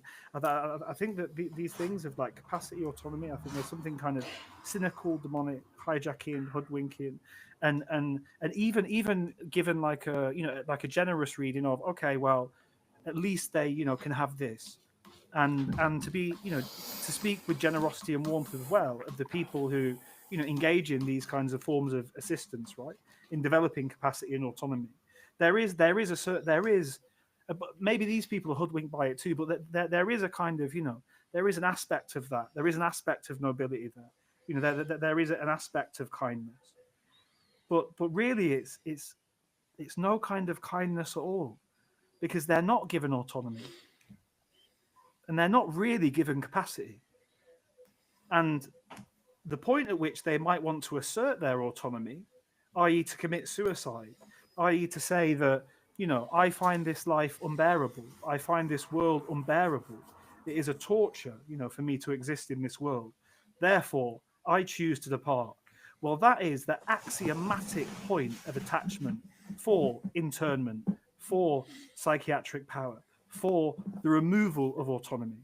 You know, like Suicide Watch, for example, where, you know, that you're stuck in a room with like a rubber bed with no surfaces. You know, they strip you of your clothes, and someone, you know, looks at you through like a small window. I mean, what could be more degrading as a human being? You know, how could you be dehumanized more? And that dehumanization, it takes basis precisely on the assertion of autonomy. You know, the autonomy of the self to decide whether or not to continue existing, which I think is the most fundamental and essential and axiomatic forms of autonomy and capacity. Yeah, I think it's interesting as well. Like going back to Foucault, how we talk about like last week, you know, the idiocy has like two different measures. One about your alignment with kids of your age, and the other one about whether or not you're sort of like heading towards or developing towards adulthood. Yeah, and I thought like, well, one of the like common ways in which adulthood is kind of like defined or characterized is precisely an epoch of life in which you attain autonomy. Yeah, in which you're able to kind of like look after yourself in some way. Yeah, or if you like, but this idea of the close relationship, close knit relationship between adulthood and autonomy also goes with these other kind of, how should I put it, deceptive or serpentine concepts like maturity. Yeah. So like, you know, what is it to be autonomous? Where it's like, you know, to be able to walk around the streets without drawing attention to yourself. You know, all these like funny phrases. Or can you go to the shops and back without doing anything stupid? You know, these things. These are the ways in which the parents measure the kid's capacity to be autonomous, or to have, like, if you like, to approximate adulthood, because they only get granted these small liberties to the extent that they can actually perform, you know, the role of adults. They can actually live up to this function of adults. And I was thinking about, you know, that you've got these ideas that childhood is only, and it's true, like childhood was only invented as a concept in like the late 18th, early 19th century. You know, and you think, well, why the fuck? Like there are so many things that I've thought about that. You know, in literature, there were basically no children until Romanticism. There are a couple in Shakespeare, but they're not very significant. And Shakespeare is a kind of like seer, you know, sort of prophetic figure anyway. And that's one of the reasons why the Romantics basically took him as their Bible. But nonetheless, there's a huge absence of children. And if children do appear, they play these sort of quite marginal, you know, peripheral or allegoric roles. And you have to remember at Shakespeare's time, lots of the women would have been played by children anyway. There were child acting companies. So, and I was thinking the other day, actually, the invention of childhood is a sort of like epiphenomenon, a byproduct. What's actually invented in this era is adulthood. Okay. Now, why is adulthood invented? Well, and why does it necessitate this other, sort of like side invention of childhood? Well, because childhood is precisely what you now, in its relationship to this, concepts like instinct or mischief or play or innocence or the ability to or make believe and stuff like that. It's the thing that you have to overcome in order to become an adult. And secondly, that then childhood then functions as a kind of depository, a sort of like theme park of nostalgia for the grief-stricken adults, the adults who have like suppressed that part of their will, who have given up that relationship to their own instincts, who have given up that close relationship to nature, who have given up the daily kind of exuberance of play. So what happens is then childhood functions as almost like a kind of marionette show or puppet theatre, in which the adults get to kind of nostalgically relive the childhood that they've now, or the childhood they've now given up on.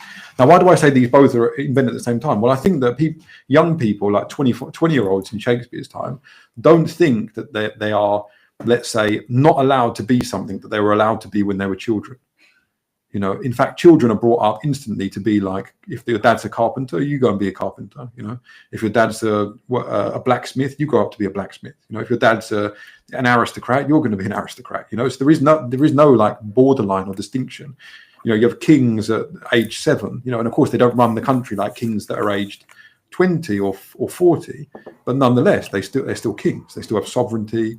And they're still they could be mini Joffreys. They're still frightening. They still have a power. They can wreak, and level at you.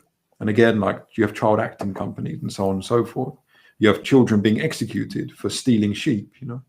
So that this fine distinction is not drawn at at a particular epoch, and then suddenly, precisely at that epoch we're talking about, the one where there's this. Again, I don't know how much I have to say again each time, but things we've discussed before about the sort of like the way in which the Puritan mindset starts to permeate culture and basically the society itself around about the end of the 17th century or the late part of the 17th century. Well, what is I think that adulthood is fundamentally a puritanical concept. What is the adult? The adult is the one who works and who finds dignity in work. Precisely not the child who's allowed to be idle. The adult is someone who is guilty, all right, who is capable of sinning, whereas the child is innocent, incapable of sinning, not responsible for his or her actions. And you also have who is the adult? The adult is the one who displays a certain kind of maturity. And think about the way in which the concept of maturity is often weaponized in childhood or used as an exclusionary mechanism in childhood. And I think that the battleground for these two big, like, how should I put it, characterizations of basically life itself is adolescence. Okay. So adolescence is the epoch in which you can refuse the distinction between the adult and the child, in which you can say, no, that doesn't exist. That is a kind of like an artificial distinction that's been invented as a kind of mechanism of control. And you see kids fighting it out. There are some kids who try to impersonate the adult and they tell the other kids, you're silly, you're being an idiot, you're mucking around, that's so immature, you're like a little boy. And there are other kids who just kind of scoff at that, snub it, Well, why? Because they realize that it's not silliness. I've got like two ways of framing this. One is this like kind of shitty documentary that I watched, but that nonetheless makes an interesting point. So it's about a school exchange. So on the one hand, you've got these public or private school kids, and they go to a state school. And on the other hand, you've got these state school kids, and they come to a private school. Now, if I'm just going to extract a sort of like parable from this television show, now there's a guy who comes from the private school. He's called and he's actually a really nice guy. And he's at the beginning, he's really hopeful. He's like, I'm going to overturn their prejudices about posh kids. I'm going to see that I'm not just ignorant, and self-obsessed and snooty. And he goes there and he really tries to integrate himself. Like he sits down at the table and he's like, why are you mucking around? don't you see that your future is at stake here? And you're spending this time when you should be learning mucking around, And at one point, the boy from the state school has got like his tie in his mouth, and the boy from the private school like taps the tie out of the mouth, as if like, no, this is a kind of like an unrespectable way of standing. You shouldn't have your tie in your mouth. That's unseemly. And they're doing tug of war, and he like teaches his team the right technique for the tug of war. Anyway, but there's something kind of also tragic about this guy.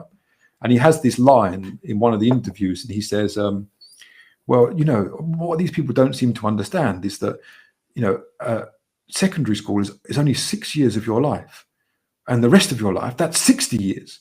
So, of course, as a calculation, it doesn't make any sense for me to sacrifice the next 60 years of my life for these 6. But in fact, to sacrifice these 6 for the next 60, Now, the kids at this state school weren't like very articulate about what they wanted, and their forms of fun, because this was done in 2015, were already massively flattened and like, made slightly boring or silly, they'd be just like insulting each other in class or something. And so they'd say things like, no, we're just walking around, it's like, we're having fun, this kind of stuff. It'd be this kind of like, but fundamentally, I'm on their side, And I was thinking about a moment from my own past, where there were these girls who organized this party, and the whole point of this party was to enter a kind of like a fantasy state of adulthood. So they wanted the boys to dress up in tuxedos, to have like, cigars and pipes in their mouths, and, to have waiters who are played by their parents carrying around like champagne and cosmopolitans and old fashions in glasses, and the girls to wear like ball gowns, and they were like 14, yeah. But as part of this, a very like strict selection process had to be observed, modeled on the kind of most exclusive fancy nightclubs, or like those those like school trips that you get as rewards for good behavior, where like the future prefects of the school get to go and watch like Annie or Hamilton the musical up in London, and this is a kind of like a moment where they're rewarded for obedience, for their like for their exemplary behavior and so on and so forth, but also where all the other naughty kids are kind of shown that if you don't behave yourself, you don't get rewards.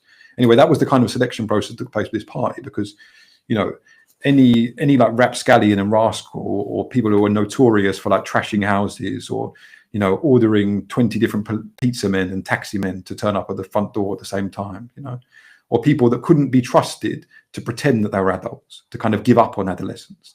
They were too in love with the kind of carnival time of adolescence. These people were precisely not invited. And of course, like, me and my friends were amongst those people. So what we did, because of course they tried to keep it secret from us, they tried to keep the location secret, they tried to keep the time secret. And, but of course, like, these people can't keep secrets when they're young, they fumble it, half of it comes out. It turns out that one of the kids was invited is really one of us, So what we do is we get him to leave all like the back windows open at a certain moment of time. And we come in with a kind of like, fantastically peacock-like dressed in inappropriate clothing, like some of us in bear outfits, others wearing like pajamas, other people like, dressed up as ninjas. And we come in through the back gates with whistles, through like a big stampede and parade through the party, drinking as many of like the champagne glasses as we can from off the trays, and, turning on, I think we turned on all the taps and stuff like that. That was part of the joke. So just introducing this kind of moment of chaos. And we left behind these little like leaflets, which said, we're available for your great entertainment, available for all of your parties and functions and school fates, please just call this number if you're interested. So it was kind of like, it had enough sort of artistic integrity, enough creativity to almost like rival the kind of like counterfeit artistry of that party, But I was thinking, what was really at stake there was something actually quite profound. Like, there were two rival notions of youth that were kind of doing battle with one another. Like, there's one argument that says that we were kind of losers to have wasted our Saturday night, on this childish act of revenge. But then what I think is that the kind of principle of this party was a sort of ceremonialized boredom, a sort of meretricious, prettified inertia. It involved this kind of big exchange like a mild hedonic apathy in exchange for the impish exuberance of youth. And I think like what these kids were really trying to do, they were in a state of anguish, a state of insecurity. They were terrified of adolescence itself. Adolescence is this moment of liberty. Adolescence is this moment where we kind of like live up to Thomas Jefferson's fantasy that democracy would be a state of society in which everyone gets to be an aristocrat. So they kind of immunized themselves against adolescence themselves. And they transformed youth from this thing of vibrancy, you know, this thing of unpredictability, this time of mischief, into a sort of investment in adult stocks. You know, like the 19-year-old girl who like, you know, doesn't look for a boyfriend amongst her contemporaries, but instead like trades her youth in on the 30-something market, where it fetches a high price, where youth is kind of reduced to radiance of skin, yeah, where youth is mistaken for beauty. So what I think is that version of youth is youth depoliticized, youth where the anarchic element is removed. And how should I end this? I say that for me, like youth is this moment of time where you basically cultivate enormous, ludicrous expectations for what life could be like. But those enormous, ludicrous expectations of what life could be like, they prevent you from being shortchanged when you're an adult. They prevent you from being conned when you're an adult, because you've lived something that was better than that sacrifice. You've lived something that was better than that life of small-mindedness, that littleness. You've lived the moment of like sovereign experience. You've lived these moments of audacity. You've lived these moments where, you know, your mind and body were activated at once, you know, when you orchestrated and choreographed this moment of ludic revenge, where you busted in on this person's party, gate crashed their party, and kind of in some way, I don't want to like hagiographize myself or my friends, but because I didn't think about this deliberately at that time, but fundamentally, I think that can be described in this way. You stood up for politically for this thing that hides away in youth, that's preserved in youth, that's preserved in adolescence, against being a sellout. So that's what I'm saying. So aiming at adulthood is not something innocent. There is a con just in that thing of demanding from a kid that he try to approximate an adult. Okay. And hopefully I brought out, you know, kind of what it might mean to say that.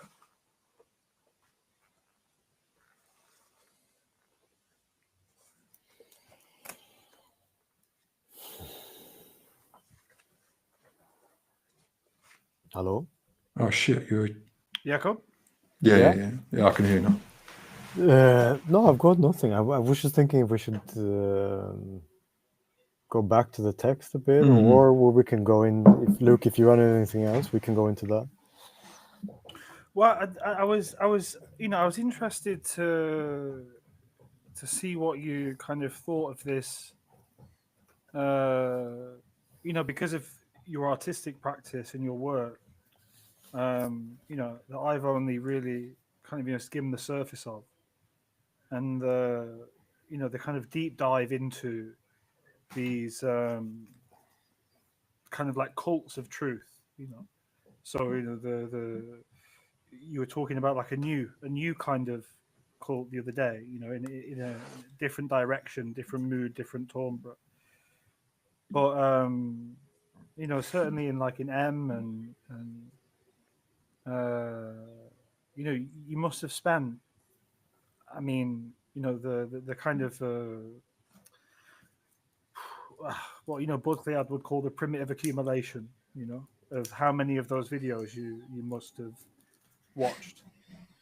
And yeah, and I was just wondering in that context, like, you know, what you felt about these kind of like, you know, so the second fork of the notion of you know, the generalization of the psychiatric function, i.e. the therapeutic function, right, which was what I think you kind of primarily dealt with. So I was wondering what you thought of that, having had, you know, like such a grasp of the material, vis-a-vis this notion of truth, there's like a cloud, there's like something that envelops and enshrouds, like a similar to, but nonetheless distinct to the notion of like tumbling down the rabbit hole. And I actually think that the way in which you represent these videos in the way that they kind of like overwhelm, envelop, enshroud. So I was just wondering what you thought, with all of your kind of primitive accumulation experience, about that notion of truth as cloud, as like this kind of like stochastic dispersion of intensities that can rumble, that can shock, but it can also fulminate.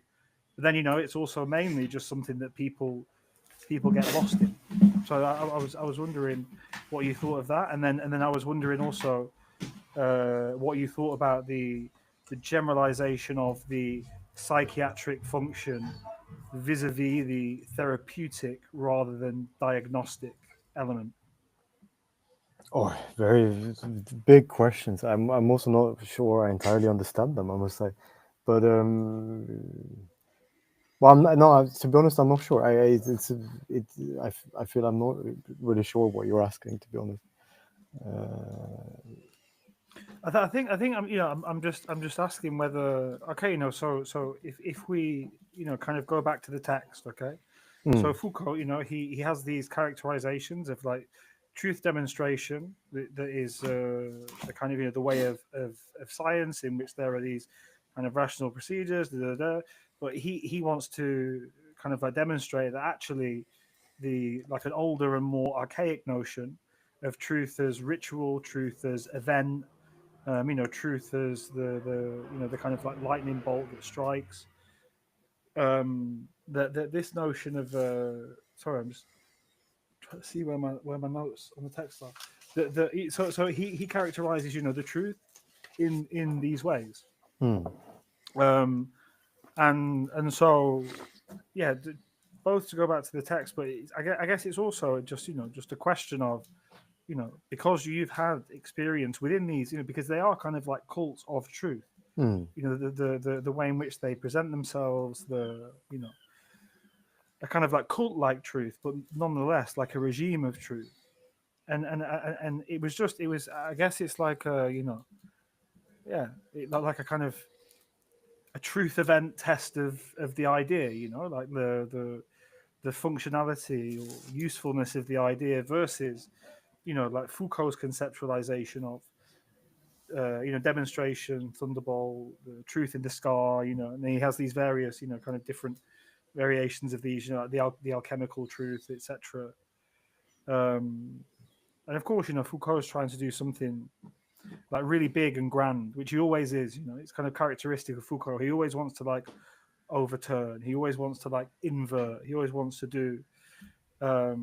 Whereas I think in our age, we live in this kind of like not post truth age, but actually like an age of like oversaturation of truth. If we consider truth not like the all of these videos, all of them have what you might call like truth effects. So it's not like the truth as in the truth, the real truth, and nothing but the truth, but they have the effects of truth, i.e., people listen to them, people believe them, people subject themselves to them, people, as the story that you depict in your film, people take these things as truths, and then they try and enact them and realize them in their life. And yeah, and I think that this kind of like cloud-like notion of truth that I've lifted from a brilliant anthropologist called Celia Lowe. I think that I just think that that's a more useful and a more versatile and a more kind of like present, current. It has currency, Patrick might say, notion for the era. And I was just wondering whether or not like you agreed with that, and more broadly like your thoughts just around these videos, these kind of cults of truth, these performances, and I think in that way it kind of we're talking about the text, talking about this kind of idea that I've had, but then also like, I don't know, like bringing your work into the conversation and seeing whether or not like a new conceptual framework like offers you kind of like traction, or or whether it's something that you want to like repudiate, or refuse or problematize. Okay, maybe when the time is right, maybe we can return to the notion of truth as fog or mist, and just kind of it would be nice to just expand on that a little bit more, or precise or something. Go through it one more time. But on top of my head, I mean, there's so much written on the therapeutic and everything around that, right? I mean, and what becomes kind of from the point where Foucault stops kind of engaging in this, and then so many people picks up his stuff, right? But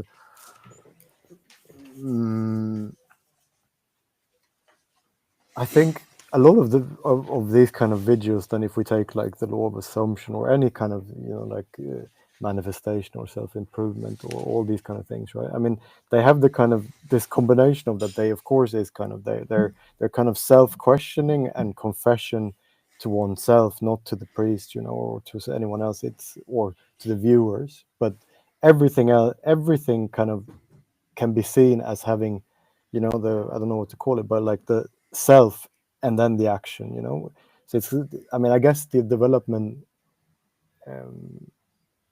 it's just extreme. It's just become extreme in that sense that, okay, so when you produce these kind of videos, and the way you also sense the truth is of course kind of I think, and here maybe we can pick up again on this capacity shit. It's like it's utilitarian in the sense that, well, okay, but is it true for me? Like, can I use this? Does it seem to make sense? Can I enhance my hidden potential or my capacity with these tools, in a sense, right? And then it becomes this kind of game of entrepreneurship and of money, in a sense, but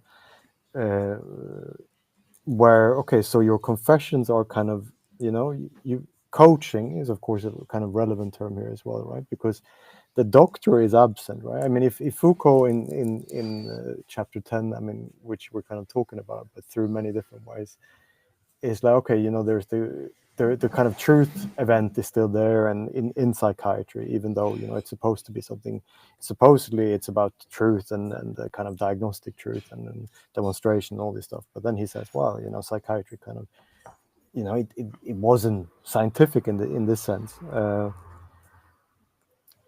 But let me return. So if there is this kind of crisis, and the doctor kind of looks at the patient, and then the kind of the forces of nature and the disease, and that kind of overviews it and should intervene in the and manage or kind of do things here. We can describe that better. But where's the doctor? Like, the doctor is absent, and what you have is instead the individual, and then the kind of viewers, which, who are they?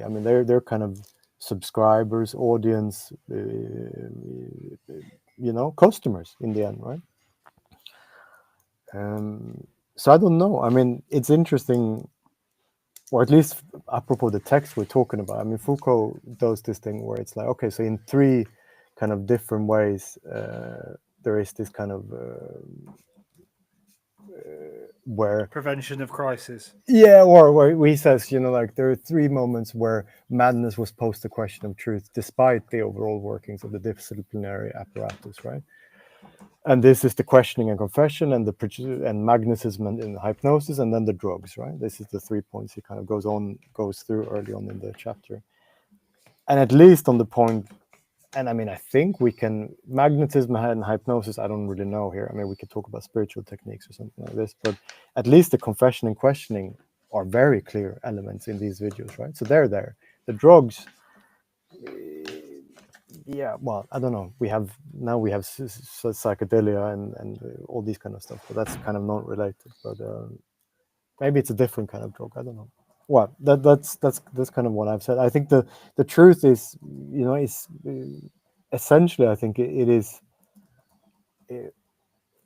like individual and utilitarian in the sense of, well, how can I use this piece of advice? You know, how can I kind of turn it so I can myself start coaching other people in, you know, the good advices, in a sense. I mean, it's this kind of strange circular movement when you look at a lot of these videos where they're kind of referencing each other, but also they become a kind of cloud or a fog, you know, of like everyone steals from everyone, and you follow this algorithmic logic where you just need to push through in a certain way. And how can you push through? How can you build this business? Or I don't know. Yeah, that more. Yeah, that's interesting. Before you started talking, my thought was something like, okay, those manifestation videos, they're explicitly anti-science. Yeah, they're almost like, okay, we can just kind of dismiss, refuse, bypass science. In fact, you don't need any method. You know, almost basically, you know, you don't need like some. Of course, there is a kind of method of positive thinking and stuff like that. But positive thinking is sort of like the anti-method. Yeah, we don't. You don't need to like suffer. You don't need to learn anything. You don't need to subject yourself to a curriculum. You know, you don't need to have any sort of special like new vocabulary or something like that.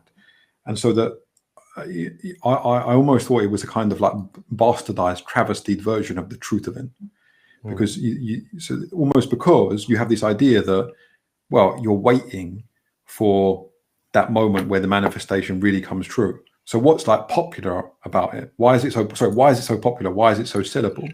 Because it taps into some sort of like, you know, unconscious grief because we feel for the end of the era of the truth event.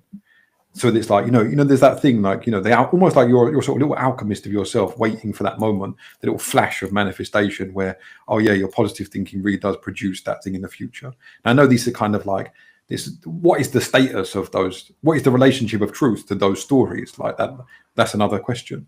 But what's the seduction here? What's the lure? What's the pull? Well, it's this idea that you can sort of have almost magic relationship to reality. You know, you can produce you can sort of like, how should I put it, serenade, like a snake serenader. You know, you can tempt the truth into appearance in and through a game of positive thinking. So that's why I thought it was related to this kind of yearning for a lost era of the truth event. That's what makes it kind of like attractive, seductive. But then when you started talking, I thought there are two other things that I didn't think about. One is this idea, like kind of like it's beautiful, like so mad, like the idea that each clones the other. You know, each becomes absolutely identical to the other. There is actually there is a kind of interesting use of like charisma, like in tone, in persuasiveness, in the dynamism of utterance. But there's very little poetry.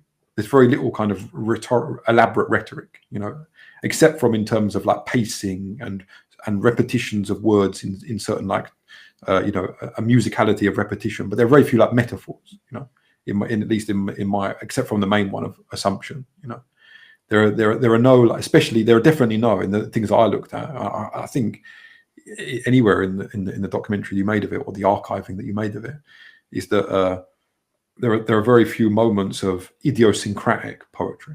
You know, like this is my version of manifestation. This is what I think of manifestation. You know, so that it reduces this dissemination of clone speech, and almost like instantly you get converted into a manifestation coach. So there are no students really, or the students are always just disappearing. You know, there's no audience. You know, so not only is it a solipsistic concern with manifesting my own like reality, you're also talking to nobody in a way, because the people you're talking to immediately just become you. They become cloned versions of you. So there is no outside. And I thought maybe that was a more interesting idea of it. I have no clue how that fits into this dynamic of like truth event versus truth demonstration. Like except from maybe in this idea that, well, what is fog? You know, what is mist? Where it comes like when Foucault talks about the alchemist, yeah, he says that it appears that the truth of alchemy appears as a flash, and it's always a lost knowledge. Okay.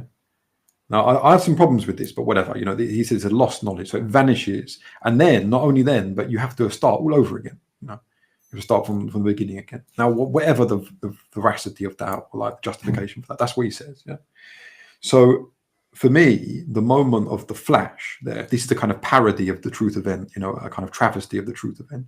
The moment of the flash is this like orgasmic, like chemical moment of like, yeah, the truth, you know, that I'm gonna, and that actually puts you in, like when you're watching it, you're like, yeah, all I need to do is just positive think, you know, and it keeps, you know, manifest your ideal identity. You don't have to like suffer anymore.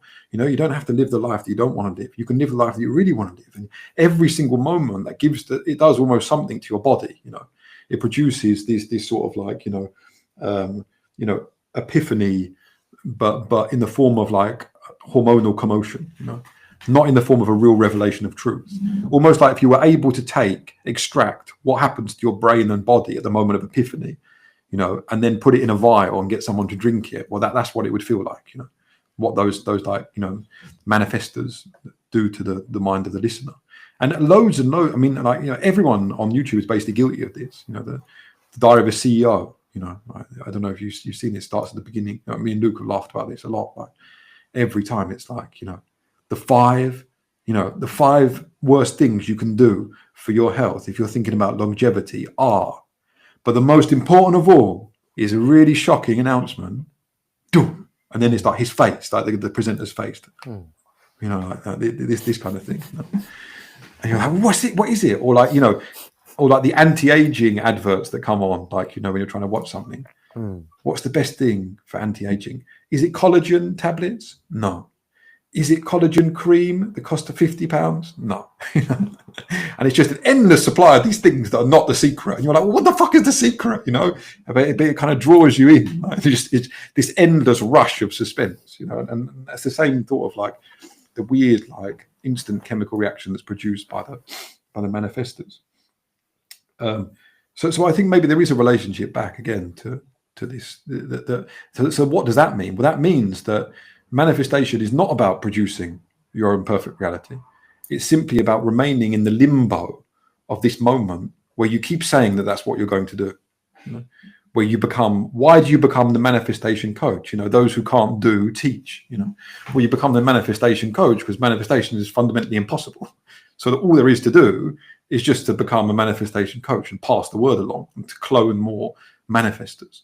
So you remain in this kind of limbo of synthetic ecstasy. Like, you know, the paradoxical moment where the truth event is always just about to arrive. You know, it never comes, but it's always just about to arrive. And maybe that's the fog. You know, maybe that's one version of the mist. I can think of many others, but you know. I have like two kind of thoughts. Like, so one related to you know, Emma Shim's death, Jakob's film, and I don't know. It's only actually just struck me now how important. It's a really brilliant kind of like dramatic moment, and it's where the tone kind of shifts, right? And it's that moment where there's like a shoo sound, and he goes to the kid and he's like, I've not got a job, I'm homeless, and I just don't see the point of any of it, man, you know. And I think that's quite like an interesting little maneuver that you make there, because like dramatically it works really well, right? Because you have, you know, all of these people that are like, you know, do this, we're going to manifest, we're going to do that. And then this guy serves as this like fulcrum, and that's when you do something really beautiful also with the you know, with the music, right? So it's like, because then it goes to the other guy who's like, I didn't have a job, I was depressed, you know, this guy with the glasses, and then it's the and then it has this kind of, so there's like this juncture where there's the presentation of the kind of like the nemesis of manifestation, you know, like the guy who's in just, you know, a complete state of like anomie and alienation, you know, like he's obviously like living in his car, he's making this video in his car, you know, like he can't get a job, he's got no, you know, he's just got this kind of like screen that he, you know, I mean, I think it'd be really fascinating to think like more about these relationships of people who live lives through screens. You know, like something there's something going on there that I don't understand, but I can sense that there's something really sexy. And then there's this moment, you know, and it somehow like narratively, it's such a beautiful turn. Like, I think it's one of my favorite kind of movements in the in the film. Right? Is it's this and it's the guy who's fucking depressed, and then it's the guy who's depressed, but then it brings back, you know, to the manifestation, and then the music kind of like lifts and like supports this kind of this kind of maneuver. But I think that now, you know, in a sense, like that kind of like zeitgeist, you know, that trend has certainly, you know, in terms of like manifestation, law of assumption, positivity, like there's been a huge swing to kind of, you know, like critique and you know, negativity and refusal, you know, whether or not that be in the context of, you know, the huge kind of like pendulum swing in regards to trans, the huge pendulum swing in general, like the far right, and you know, and these kind of like narratives. Yeah, and it's kind of like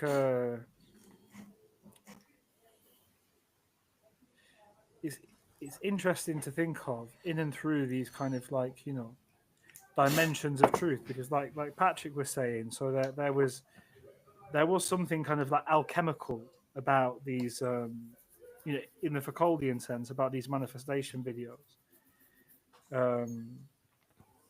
But now, you know, the kind of world spirit, like I said, the zeitgeist has like moved on, and there is no sense of alchemy anymore. I mean, you know, when I was talking at the start about war and the people shouting at each other from their, you know, like respective silos, I don't know. It's just it's almost like a, you know, rather than there being a kind of and you know, maybe I'm completely undermining my whole thesis here, by the way. But you know, maybe rather than there being any kind of like socius or animus, at least in representation in the kind of like digital space, in the digital world, you know, and you know, things like manifestation videos, kind of like participating in that. It's come to this, you know, like and in fact it's moved beyond psychiatrization, and it's become like a deeply like moralized, you know, in very conventional terms, you know, like genocide. Like, I was just watching this debate on Piers Morgan, and just increasingly it's just people who are just shouting at each other, you know, talking over each other. And it's like, oh, you know, one's like, you're complicit in genocide, you're an apologist for terrorists, you know, you're a fascist, you support Hamas, you know. And it's like there's it's kind of, I don't know, it's kind of like a, and that's why I think actually the little trajectory that we're going to take is going to be really nice and interesting, kind of serendipitously of the present moment, right? Because next week when we think of like Derrida and Foucault, well, what is he all about? Kind of like, you know, inscription, the trace, and then I've added in the penal colony, which we'll read the week after. You know, because it's like short, and I think after Derrida and Foucault, in the penal colony by Kafka is like a really fascinating kind of like literary space, you know, to dive into. It's beautiful, you know, magnificent. Um, but it's almost as if, you know, there are these. So rather than it being okay, there's like a life world, a cosmology, and you know, the question is like, well, how do I like attain, right, a certain kind of normativity? You know, how do I attain a certain kind of life? And then there being certain people who kind of like vampirish and parasitic in regards to those, you know, like really kind of basic desires, just to, you know, just to live, you know, just to exist in a way that is like, you know, minimally like socially acceptable, you know, offers a kind of like a base level of like satiation, you know, repose, like Whereas now it's almost as if the game has become one of just like inscription and constant over inscription, and I think that's where the the notion of like the kind of body turned like inside out as a surface, the body without orifice, the body is like a kind of like hypersensitive plane of immediate contact, becomes quite interested, and it becomes quite interesting precisely, well, not precisely, but it becomes very interesting in the context of Kafka's In the Penal Colony, which is precisely about inscription upon the body. Because, in a certain way, if you consider like the social to be a body, as it often is referred to, right, the social body, or, like very graphically depicted in the famous frontispiece to Leviathan by Hobbes, where quite literally the body of the sovereign is made up of the bodies of the subject, right, which signifies like a certain like coalition of wills into the sovereign. Whereas now it's like there's no depth, there's no discussion, and it's just this thing where there are just people kind of like encamping against each other, almost in the mode of civil war, and just attempting to inscribe or enforce their will, like without saying taking sides or like getting into these debates, precisely being like a space of otherness from them.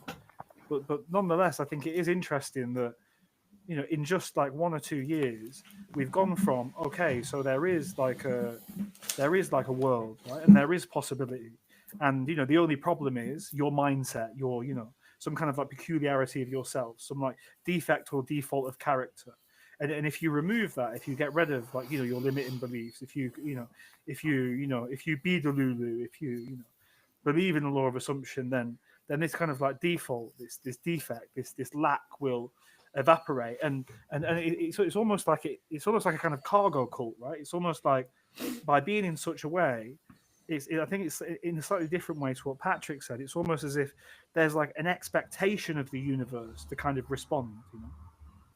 There's kind of like, well, if I do this thing, the universe must respond. Right? There's this sense of like absolute kind of inevitability, and like confidence in all apart from though that and that's why I think it's a really nice dramatic moment and turn, like in your film. Whereas now it's like there's a sense that that there just isn't a world kind of to fit into, to have a place. I mean, this is really big in Britain. I mean, in China they have the whole the lie flat phenomenon, where people are just like, well, like I'm never gonna, I'll be expected to work all these hours and sacrifice so much, and what am I gonna get? Basically nothing. There's going to be no kind of like life to integrate myself into. And then so now, like, I don't know, it's I think the pace of change is incredible, but now, yeah, it's like people have just bunkered down into kind of silos of like belief and understanding, and I mean, they're very much and all they're trying to do now, they're not trying to seduce, they're not trying to elicit, they're not trying to initiate, they're simply trying to inscribe in a way upon the surface, upon the world, like their vision, whatever you might say, of reality, of events, of and yeah, and I just think in the kind of like character of these true, what I call like truth cults, it's quite interesting that kind of dramatic shift that's happened in the past couple of years, but has been happening in in like South Korea with the what is it, like the 4G movement or something, which is like, or the 4 something or the 5 something. It's related to like the complete kind of feminine disengagement from man, masculinity, sex, sexuality, and then this like culture of like lie flat in China. So They're kind of like, their disengagement was almost a kind of preface to this new form of engagement, which is like a a form of kind of like inscription into the social sphere, but it's an inscription precisely because one has no place there, And I don't know, maybe we'll get into this some more next week when we think about like Derrida and his notion of like the world as text, and his notion of the trace and difference. Me and Patrick had an interesting discussion about it the other day. But yeah, no, I was just thinking how how quickly these kind of changes have happened in the I don't know the infosphere, which for many people is coterminous with the life world. Like their life is the infosphere. Their life is the screen. Their life is Instagram. Their life is TikTok. Yeah. Sorry, I'm rambling on a bit here. I don't know. I'm trying to think of like a way to link that to what Foucault says about truth. This idea of his history of truth. That on the one hand, there is a kind of like the sense in which truth is demonstration, which has like various different features. One of which is that truth is anywhere at any time. And another one is that like it can potentially discover not like we don't have to wait for a particular day of the month, and it can be potentially discovered by anyone. So the introduction of this idea of the universal subject. And secondly, that he says that this appears at a particular moment in history, and he links it to various things. But the main thing that he links it to is this what he calls practices of investigation, or what he calls grand inquisitorial parasitism. So things like the Spanish Inquisition, or things like colonial practices. Well, maybe not the Spanish Inquisition actually, because that's a bit different. But whatever, colonial practices related to profiling and conducting census, reports on the local population. So fundamentally, to tactics which involve gaining power, conquering a region. Like those simple things, like you go to Wales and people have these enormous, multi-worded surnames. He'll be like, John, son of Greg, son of Pete, son of Mike, and all of these have to be memorized. And the guy doing the census report going in there and going, no, well, you're going to have new names now. These are going to be your official nationalized names, federalized names. So what is that like? How does that relate to the stuff that we're talking about here? About like, just to focus us, Luke's idea of people, shouting at each other at cross purposes instead of discussing, hurling insults at one another.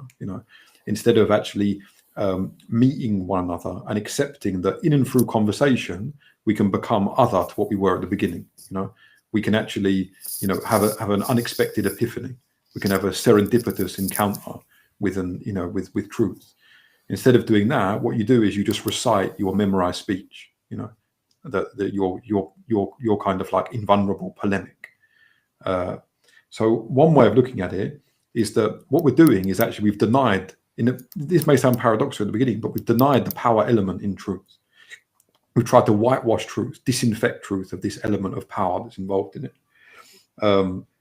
And you think about it, instead of having, what do I mean by that? Well, I mean like instead of saying, okay, look, clearly I care about, like the thing about genocide. Even to say that what Israel are doing in Gaza is genocide, it's not a neutral fact. Okay, it comes from the fact like that I want to give this, horrendous, act a nasty name. I want to make like to insult, to castigate, to chastise, and so I use this word genocide, which had almost a kind of like biblical grandiosity, that has the function of, saying that the person who carries out a genocide is evil, devilish, diabolical. It's not a neutral, descriptive word for what's going on. I cannot get to it by a process of argument and reasoning alone, because someone can always turn around and say, no, it's Israel defending themselves. And the problems only arise when we say that we're like, how should I put it? That they're utterly neutral descriptions. So from my perspective, all my descriptions, say if I'm involved in one of these polemics, these arguments that Luke's talking about, I'm just speaking the truth, okay? And so what happens is, because I'm speaking the truth, and the absolute neutral, deeply corroborated and unassailable truth, there must be something wrong with the other people.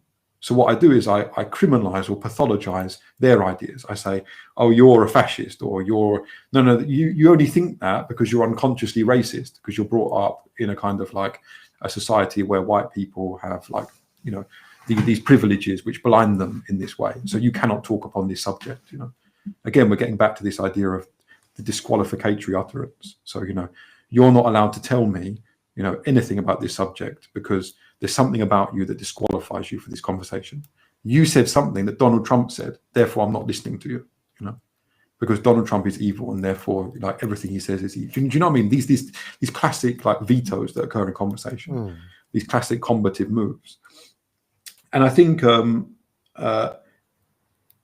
you can link this to the idea that what we're doing is we're practicing a form of truth as demonstration, whilst living in a state of amnesia towards its origins precisely in these inquisitorial practices. These inquisitorial practices were not only interested in finding out the truth, they were interested in imposing a certain regime upon people. So when you can take very, very simple examples, like from the school, for instance. Now, if you witness a fight at the school, you have to fill out a form. Okay. Now the form is a template. Okay. So in and through a template, you're basically limiting the possible, the things it's possible to say about this fight. Yeah. Like you can imagine there being like a sort of like a gauge. So was the out of 10, what would you have give the violence in this fight? Why is that good? Or why is that a good way of like basically adjudicating as to whether a fight, what the fight was like? Why is that a good way of characterizing the fight? Why is that a good way of talking about the nature of a fight? Now, here's my thing about this idea of what Foucault says about truth. So he says truth must be everywhere, and anywhere. Okay.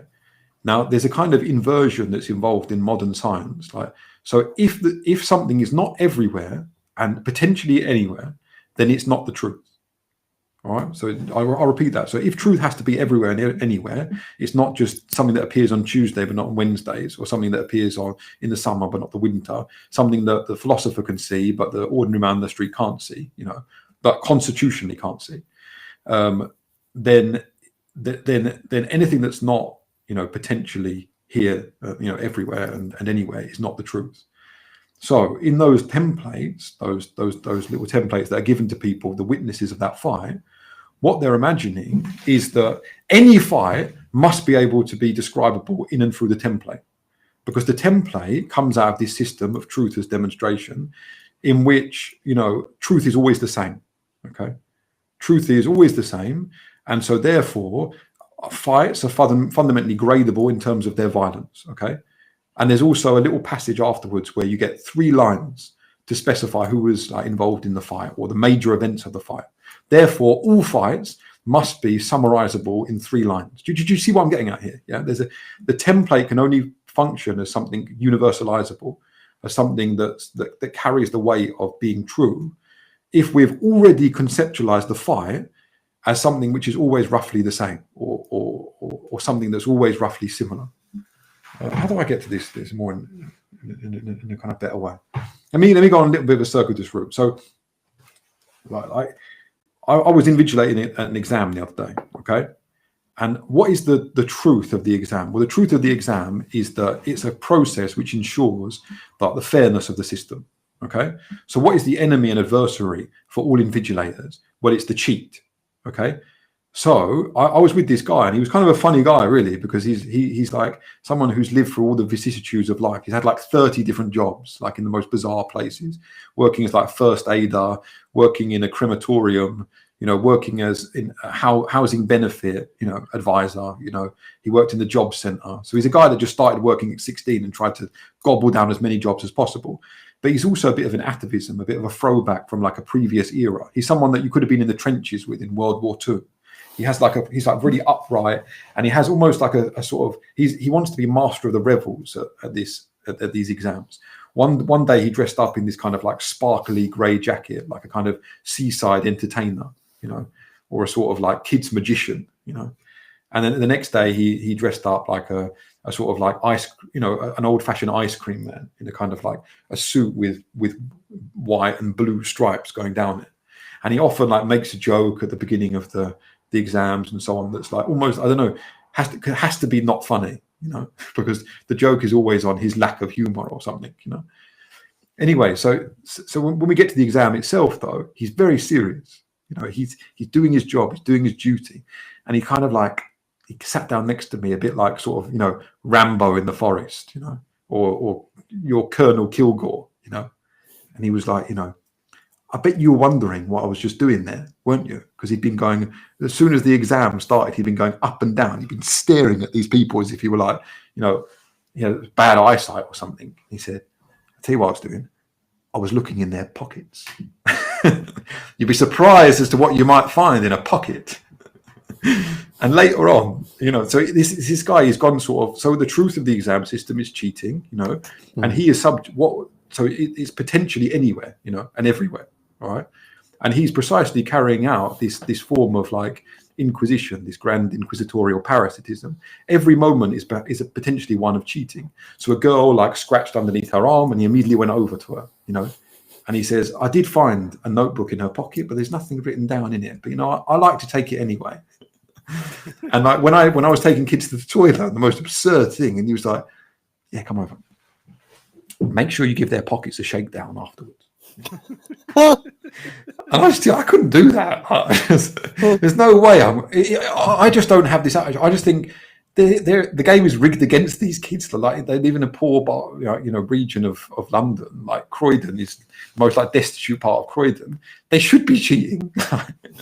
I bloody hope they've got like something in there in the toilet to give them a fighting chance against the examination system. I'm not going to shake down their pockets in the toilets, And so I just thought like this is kind of like, this is like a hilarious thing. And then there was another moment that's even better. So basically, it's part of the system as well. It's not just this guy's idiosyncrasy, this guy's individuality.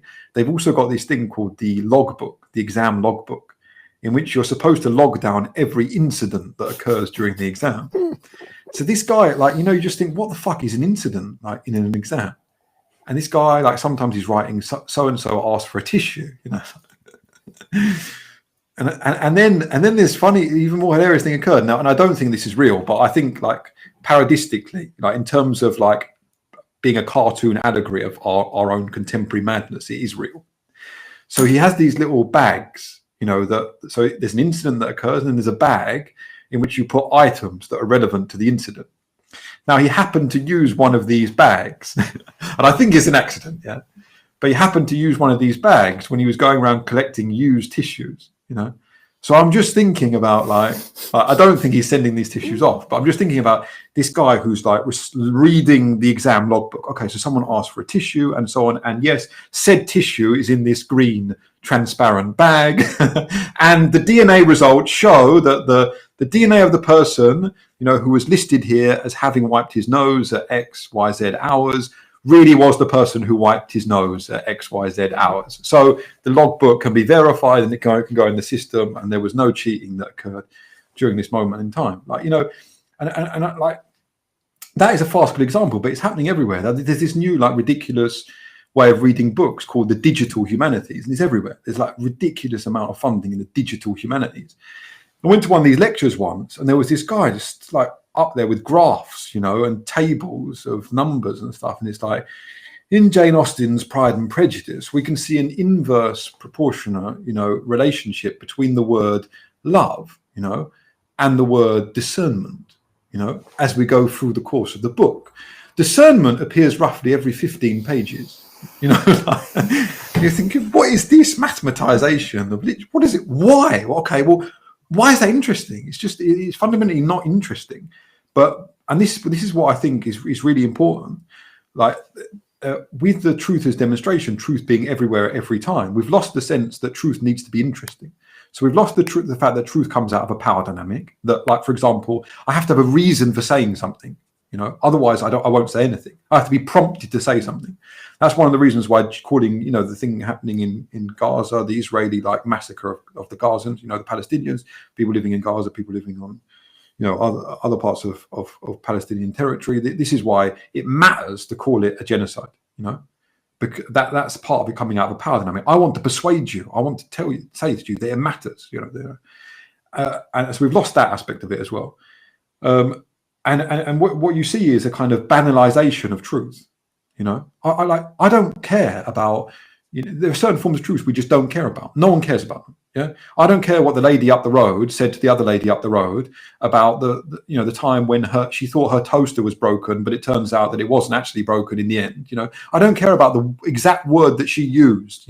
Instead of the word broken. It doesn't matter. There are certain forms of truth that don't matter, and we become deaf to that because we've taken truth out of its own power dynamic. Which includes the idea that it matters. And I'm going to stake myself on this truth. And I think you can, I was saying to Luke the other day, you go to a bar, yeah, and truth is not like flattened. There are some areas of the bar in which truth is congested, like in that man, the way he's talking to that woman, that's the truth.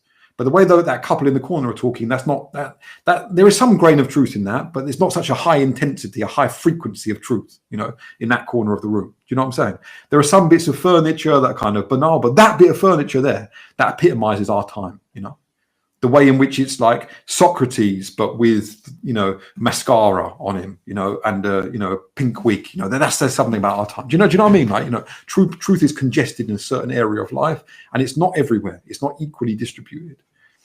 And I think like we can link this back to another thing, the way in which literature has sort of like gone on life support, if you like, because what we've entered into in literature is a period of kind of vapid realism, okay, where almost anything can be said as long as it's true and elegantly phrased. We've lost that sixth sense, that antennae, that almost like kind of like supernatural ability to be able to say, no, this is the thing that's worth saying, and that over there, that's not actually worth saying. It may be true, but who cares? Like, so I think like, we've moved into this society of atoms but not faces, okay, cells but not stories. A face is fundamentally something that you cannot reduce to its properties. Yeah? A story is something that's fundamentally shaped by a sense of the important. And we've kind of moved away from those things. And I just think that, maybe part of what we're doing here is like a re-establishing of the importance of those simple arts, the simple arts of making a shaped argument, of telling a story, of trying to think about something that is difficult to think about. Even like when Luke is talking, I'm thinking that I am like the alchemist. I'm waiting for the flash. That's how Luke talks. Yeah, he's got this like he's like kind of hovering over this like plenitude of insight, and you're waiting for that moment where it's gonna all suddenly condense. You're like, yeah, that's it. There's what he was saying. And there's something quite nice about that, like, in the context of these seminars, because no doubt we're not speaking illustrious truths at every single phrase, but maybe precisely in and through stumbling and stuttering, and getting it slightly wrong and trying to rephrase ourselves, boom, then we bump into the big daddy, Big daddy. I think, I just wanted to respond and then pose pose a question that I don't know, like just a phrase that like really stuck out to me. And like I adore Foucault, and I think his work is magnificent.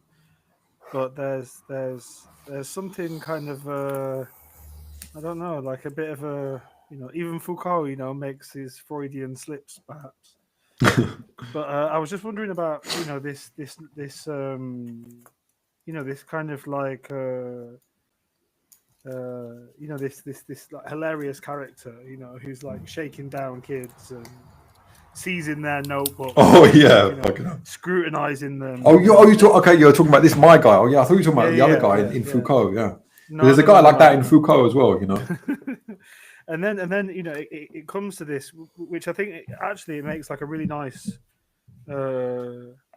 movement onto the next week where we think about like Derrida and the world is text, and then the kind of over inscript the inscription, the body, and all the things that happen in the penal colony in Kafka. But what I think the answer to your question is, Patrick. Okay, so so what is this absurdity of like digital humanities? Well, I think to bring it back to my like kind of original thesis that the kind of like socio-normative state of our society is one of dementia, is one of the like ablution of the individual will into the institutional or like social will. That distinction is of course completely arbitrary, but we can just roll roll with the rough notion for now. Well, because of the kind of like crises affecting society, particularly the education sector, employment, like in the UK, how can you secure your dementia, right? In a sense, like how can you make it such that your will is absolutely coterminous with the individual will? Well, it becomes a kind of like hysterical will, like a kind of like hypochondriac will. And I brought this up, like right at the start, that by characterizing this epoch as one of dementia, the two like kind of like attendant outbursts of this are hypochondria and hysteria. And so for this guy, somewhere because he's an individual, but then he's also like in a world. And so I mean, I wrote about this 15 years ago, when it was just a few years after it had started. Well, I mean, maybe not actually, because I kind of went to the long rather than the short history. But what can you do in that space of kind of like reductio ad absurdum to solidify your kind of state of like dementedness, i.e. to like hysterically demonstrate that your will is coterminous with the will of the institution? Well, it's only to take it to like further and further extremes. So it started off with like the nonsense that like the book has a level, and that and that you can, and that there are reading levels and reading ages, and that children can be like tested as to their reading level and reading age, and and so that was like the kind of first like funneling. But then once that kind of like funneling has happened, well, where do you go from there? And then it just becomes kind of like like sophisticated like extremities of the same thing. And that's why I think it's kind of like a hysterical dementia that takes the form of an anxious truth demonstration, which is at the same time the truth as event or ritual. Like I remember at the school we worked at where I did my field work, and I remember going to the because they this guy obviously had no idea. What he wanted to demonstrate was, okay, we're a tough school, we take discipline seriously, right? And so so he was like the head of discipline, Jakob. They have like a senior leadership team, and he was in charge of like discipline and behavior of the children, the students.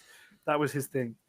And I went into his office, and I'm like an anthropologist, like I'm reading Foucault, I'm thinking about like punishment, and this guy is kind of thinking that, oh, he just completely misreads, the entire like kind of scenario of what's going on, and he's like, oh, we have to demonstrate, how tough the school is being, right? And so I go into his office, and he has this drawer, right, and he has this drawer, this guy.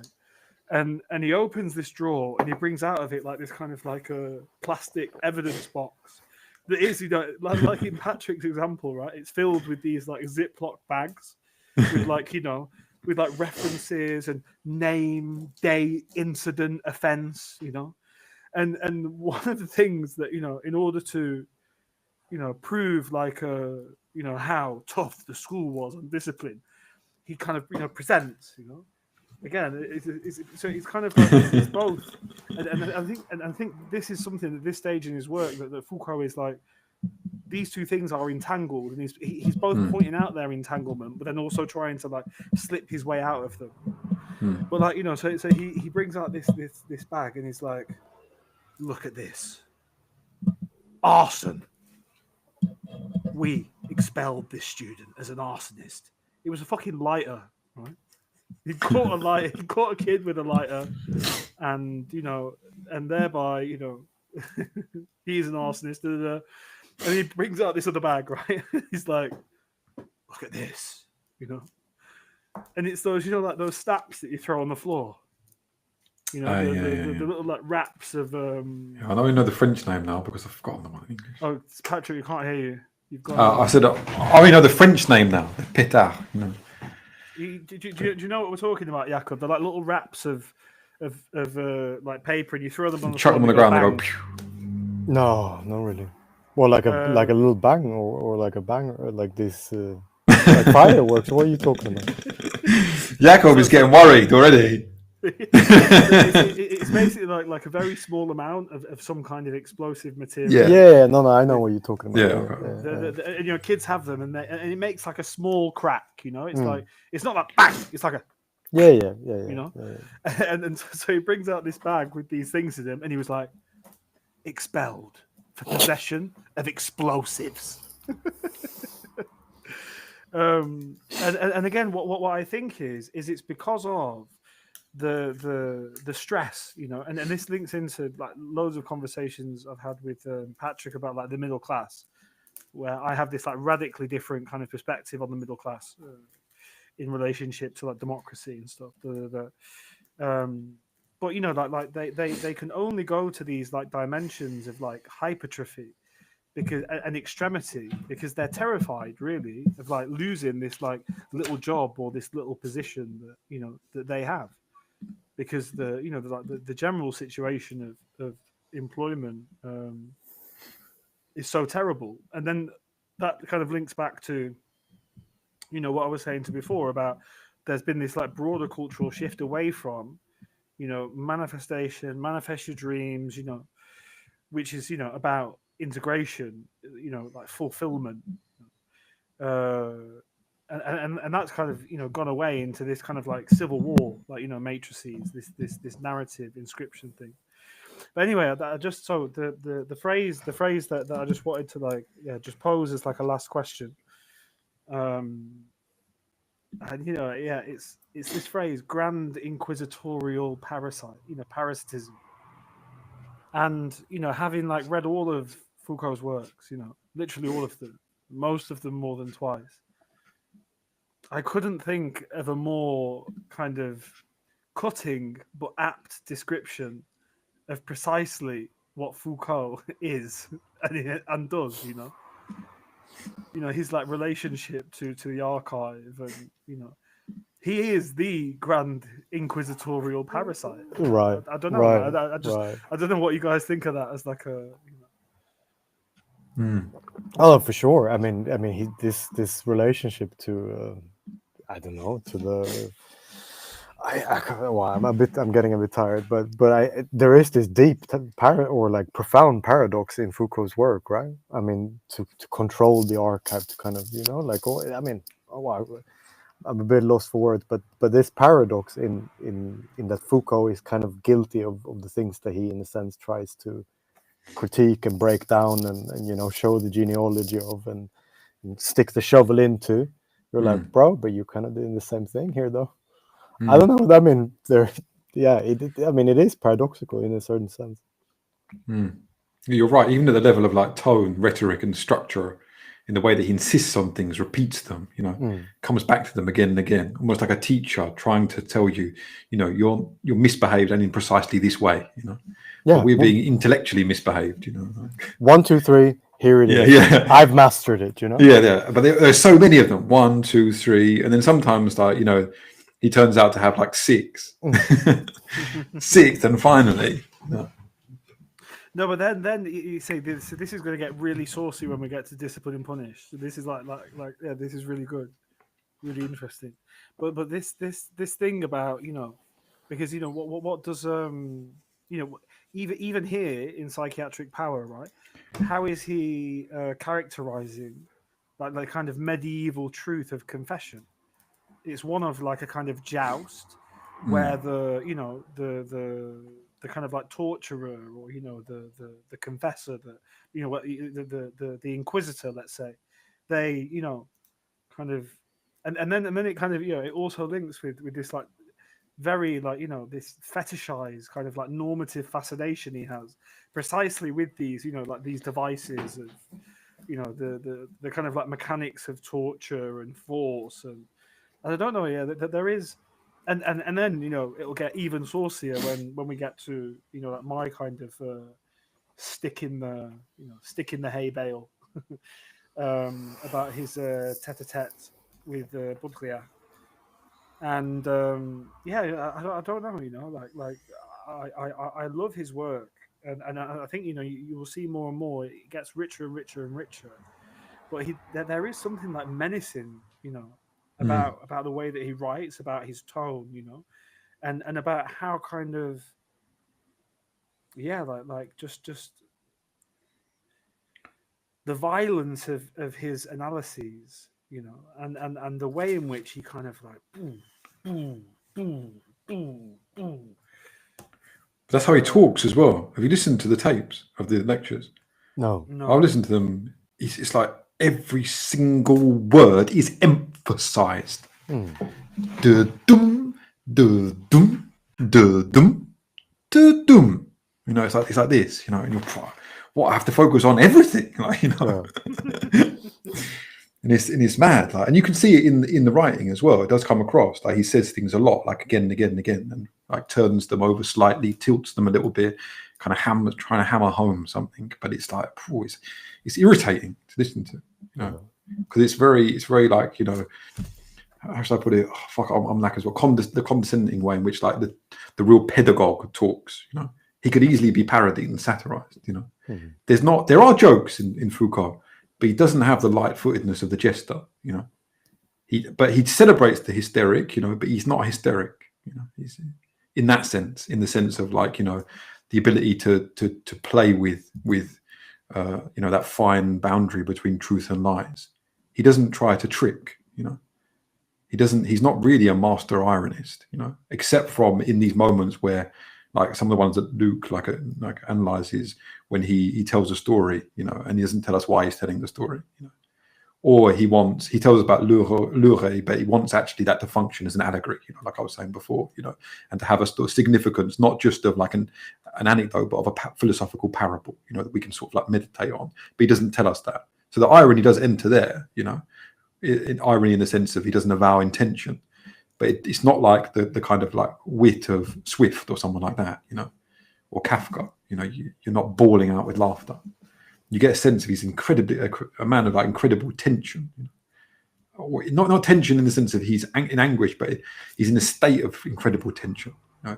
You must listen, and if you don't listen, you know, you're evicted. Right? You're out. Huh? Yeah.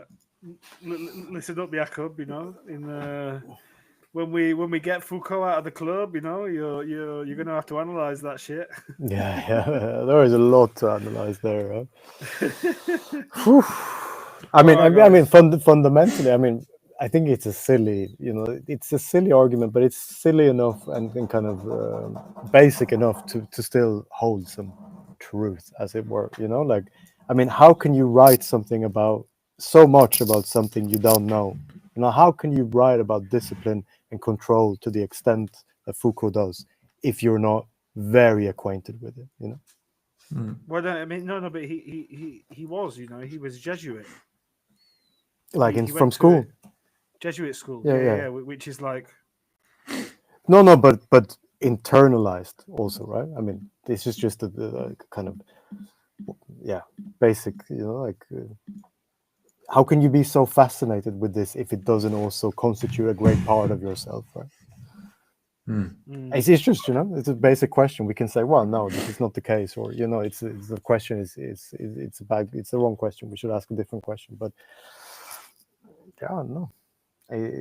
It's difficult, I feel, to not ask that question with Foucault.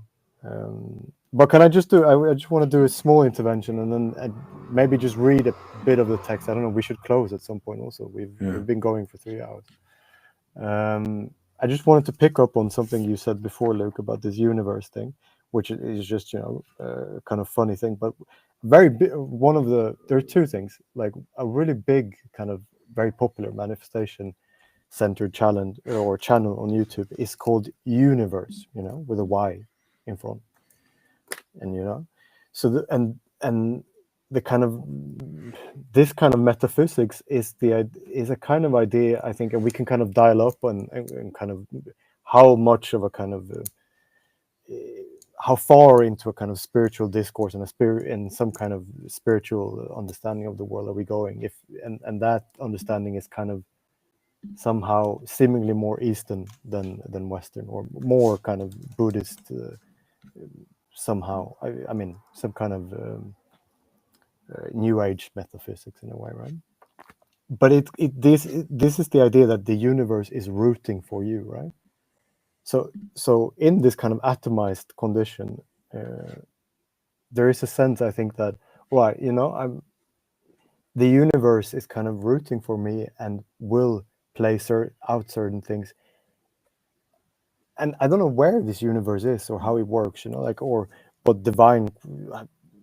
I mean, it's a kind of, it is in a sense God, right? But I guess it also hinges on the notion that everyone has a higher self, which is a kind of very common term used in manifestation in these things, and I think it's very well spread now in the US and in certain circles around Trump, and stuff like this, that they refer to the notion of a higher self, the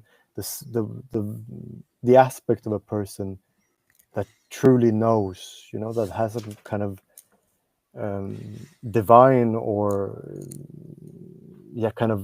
metaphysical quality, right? I mean, it's some kind of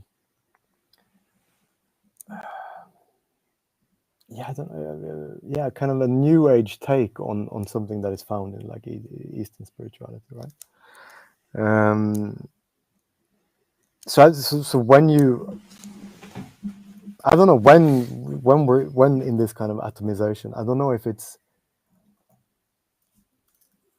that is some kind of thing that you fall back on, and not the social.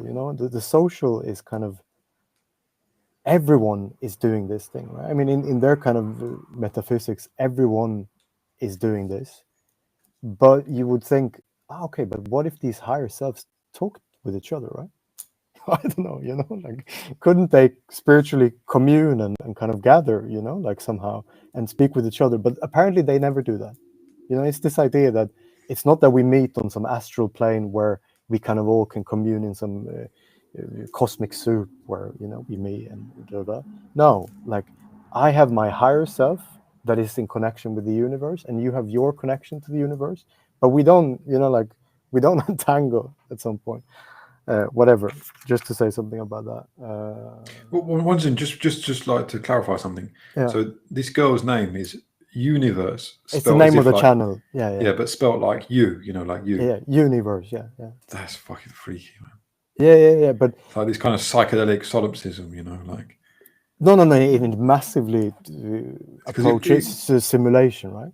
It sums up the kind of like the manifestation movement really well. Just that one phrase. Yeah. No, definitely. The universe, live in the universe. Yeah.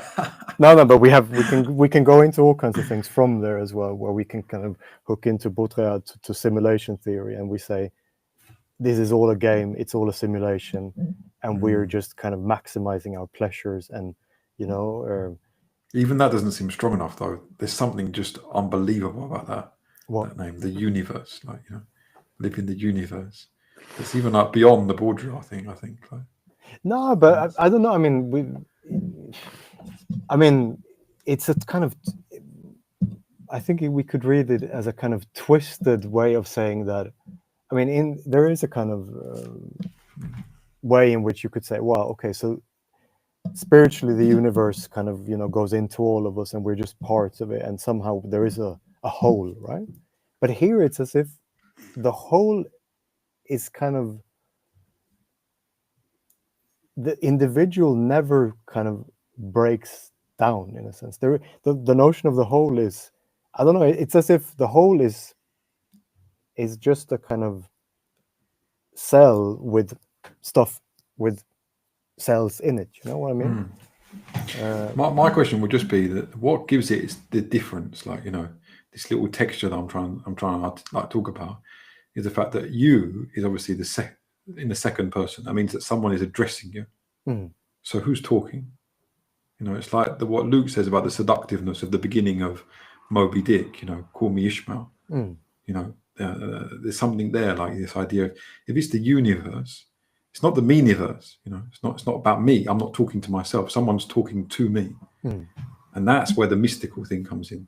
That's where I get the little frisson of weirdness. You know, that the universe is one that's all about me, but somebody else is talking. I'm not the one that's talking. That's where I think it's like I have nowhere. I just want to think about that, but I don't know what to say. I'm just trying to articulate to you why. Like the Bourdieu, I think is definitely important, but you don't have the intimacy of the second person in Bourdieu's analysis. You know, it's all about solipsism. We're clones. You know, the hell of the same. You know, simulacrum being like this kind of like, you know, farce. We're all stuck in this kind of farce and broth of unreality. But here, someone's talking to me. You know. There's someone has given this solipsism a different kind of atmosphere, a different ambience, just in the fact of addressing me. And maybe that's like the limbo we were talking about earlier, when, you know, I listen to the one who's coaching me, you know, in the manifestation limbo, where I'm always, the truth event is always promised but never arrives. You know, it seems to me that's a similar place to the universe, you know, that limbo. Yeah, again, I don't know where to. I can't go any further, but, you know, it's not a criticism what you're saying. In fact, I'm saying that it's a kind of rhapsody, a gratitude towards this mentioning this thing, because it reveals something. Yeah. No, I mean, I don't know if it's who is the person or who is the entity speaking. I don't know if it's then the idea of the higher self or the universe, which are kind of at some point, you know, coterminous. I don't know. Well, but Baudrillard is more interested in the sense that there's a kind of parallel discourse of, you know, like the 3D, the 4D, the 5D, and all this shit, which is kind of levels to reality. And then the 3D is this kind of, you know, like a mundane, everyday capitalist reality game, you know, and then you can sort of start playing in this game by accessing the other levels, and how these levels kind of then come into the well, it's complicated. I can't do justice to it, but there is a clear thinking here about life as a simulation, right? And that nothing really matters. So that's why you can, all right. That's why the 3D is like the world of the simulation. Well, anyway, can I just read a piece of Foucault, and maybe we can, because this is kind of approaching the end of chapter 10, and I just want to hear what you're thinking about this, because it seemed like around where he kind of comes to the conclusion here of the psychiatric knowledge versus truth and stuff. So it's on end of page 251, where he goes on to say, so now, what does the psychiatrist possess that enable him to function at this level and decide on the reality of madness? It is precisely here that we encounter the paradox of 19th century psychiatric knowledge once again. On the one hand, psychiatric knowledge really tried to construct itself on the model of medicine observation, of inquiry and demonstration. It really tried to constitute a symptomatological type of knowledge for itself. A description of different illnesses was actually constituted, etc. But to tell the truth, this was only the cover and justification for an activity situated elsewhere. And this activity was precisely that of deciding between reality or lie, reality or simulation. The activity of psychiatric knowledge is really situated at the point of simulation, at the point of fiction, not at the point of characterization.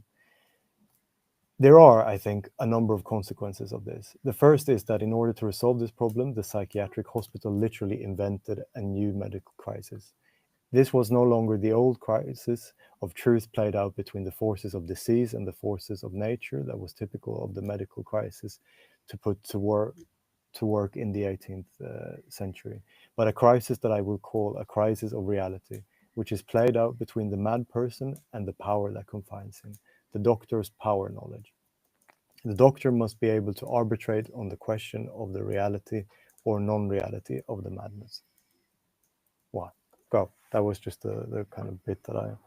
And then there's more coming, you know, but... I mean, there's so many. What we're going to do? Start the seminar again? I don't know, but yeah. I mean, what I would say is that I think that you know, having like gone through this, is that the kind of, like Baudrillard's, magnum opus, right? Simulacra and simulation, which is, where kind of like simulation theory comes from. Where like the Matrix comes from, where so many things come from. That is like a virulent attack to Foucault in silence. And I think it's kind of, genius is, it comes from, like a real kind of, not a hatred, but certainly like a vitriol at like Foucault's silence to his non-response. And I think that this this question of like the the psychiatrist and like his enforcement of reality, well, that's going to be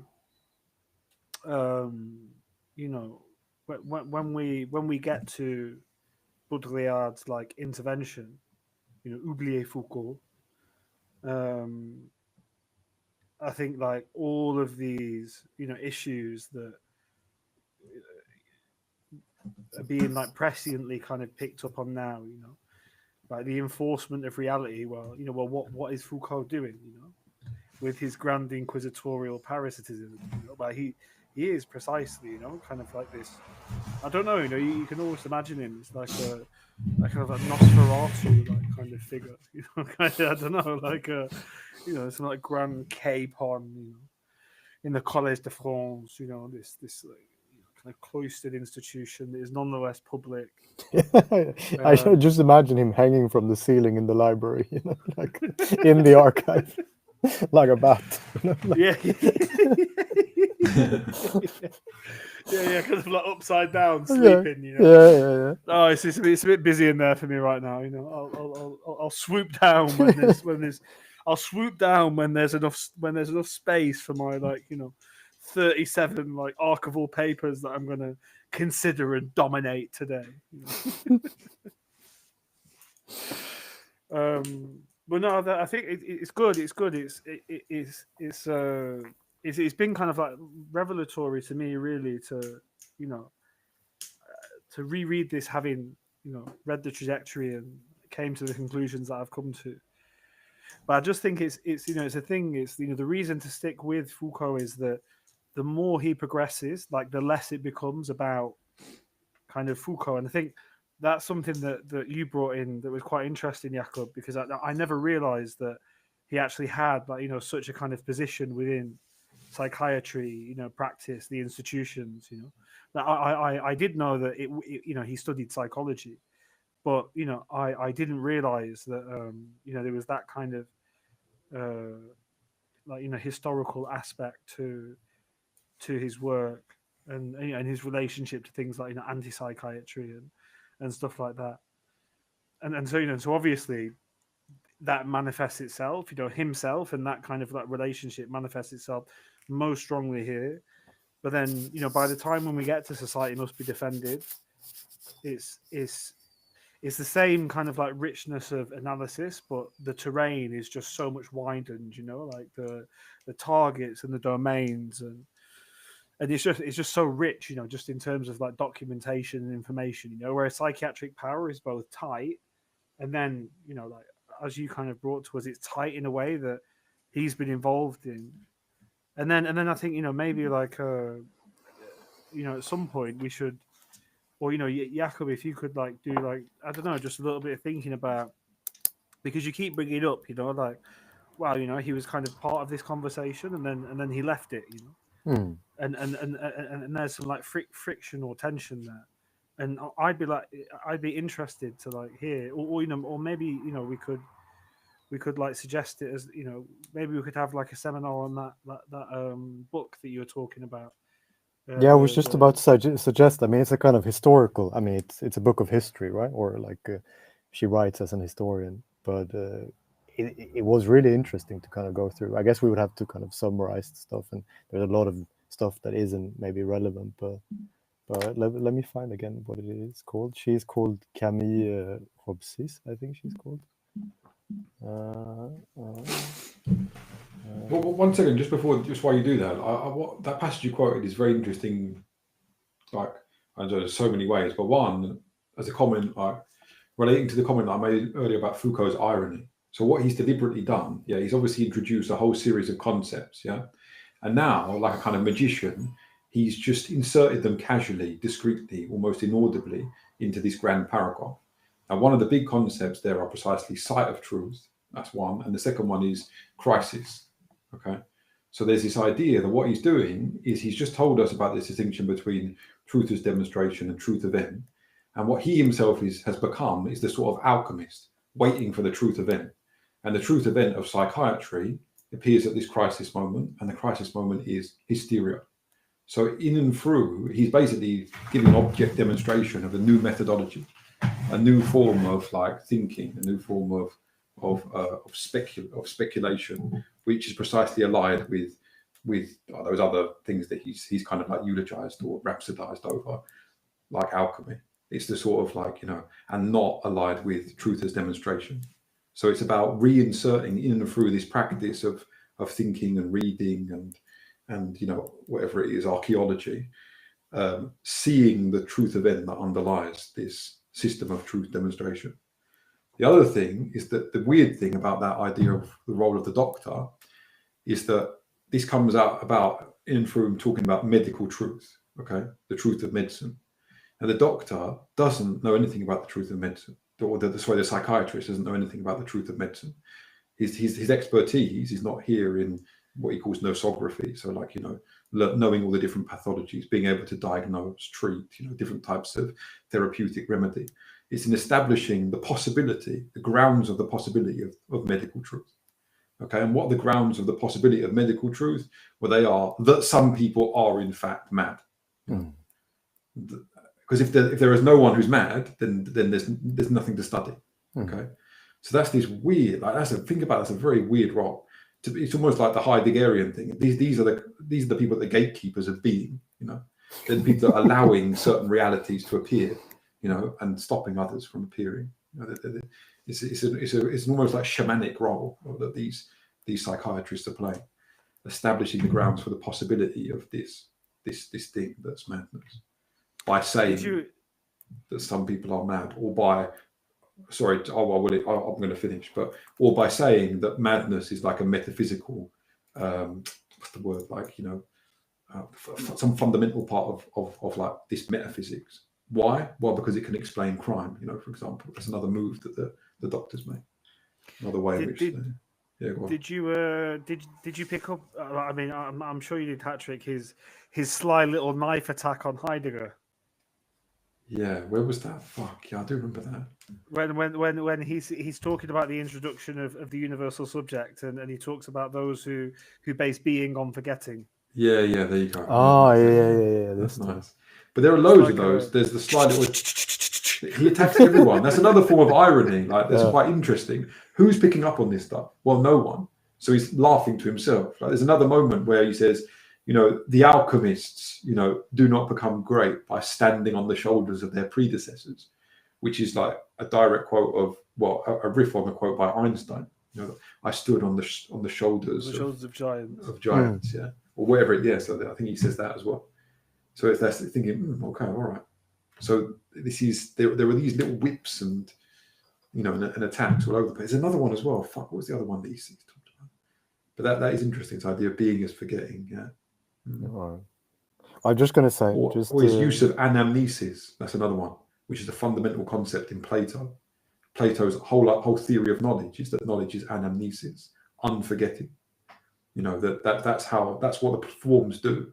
When you learn something, you return to your moment of intimacy with the forms which you had before birth. Which is Plato's kind of like part of Plato's cosmology. So I thought that was that's what he picks up on, both Plato and Heidegger. No? Yeah, they both pick. Heidegger kind of changes it a little bit with this idea of unforgetting, because actually Plato's word is not really unforgetting. No, but it's closest like remembering. Anamnesis. Yeah, but it's like, well, it is kind of unforgetting because amnesia comes from forgetting, but it's like the Heidegger just situates that idea of unforgetting somewhere else. And of course, Heidegger is talking about aletheia, which is the Greek concept that he's trying to revive and so on. but he doesn't. It's not like in Plato is actually the word anamnesis is used. So why does Foucault use the ancient Greek word? Well, because he's trying to say this is like something that goes all the way back to Plato.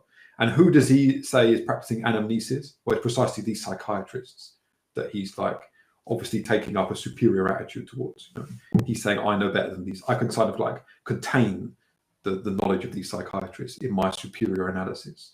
So if these psychiatrists are implicitly the kind of, the descendants of Plato, then I can contain Plato, the father of Western philosophy, within my analysis as well. That's the fate of. That's where if you start with Plato, you get those psychiatrists. So don't start with Plato. Start with me. It brings me back to the book. I'm just going to say the book, and I don't think I can find the quote so quickly. The book is called Disalienation by Camille Robsis, and the subtitle is Politics, Philosophy, and Radical Psychiatry in Post-War France.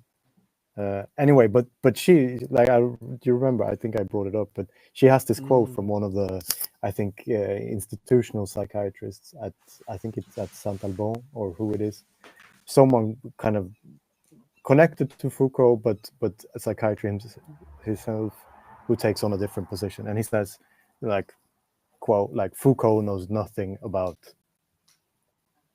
real madness, or, the psychology of madness, in a sense. He says, the man just, he doesn't understand, which is just kind of both absurd and interesting statement. You're like, surely he must know something, but who said it? Do you know who said it? Fuck it. Let me see if I can find it. It's a bit like your thing from the other day, Lou. Michel Foucault is a nonce, from your mate. Push me to the limits of what you think I am. Because I'd even be willing to accept that. It's interesting that you could accept that. He knows nothing about real madness, or maybe not. And that's interesting.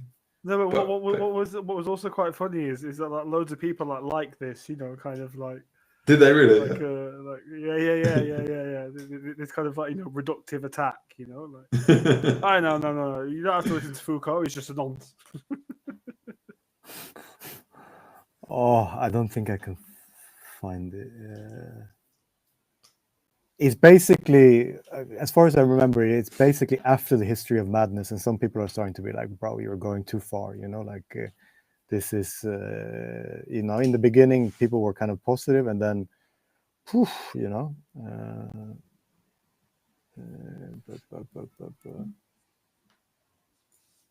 Well, no, I won't find it. But oh yeah, wait.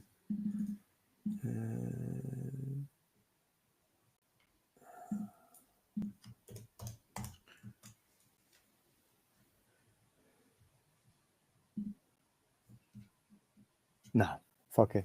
It will be left to some other day. Well, you can tell us later on. Yeah. If it comes back to you. Yeah. Well, I'm gonna pass out in this now. Oh, it's fucking 11 o'clock here. Whoosh. Jesus Christ. All right, lads. Nice one. Yeah. So nice one. Next week we're getting a bit of a Derrida in the club. Well, it's gonna be good. All right. See you guys there. Yeah, cool. See you later. See you. Ciao. All right, ciao.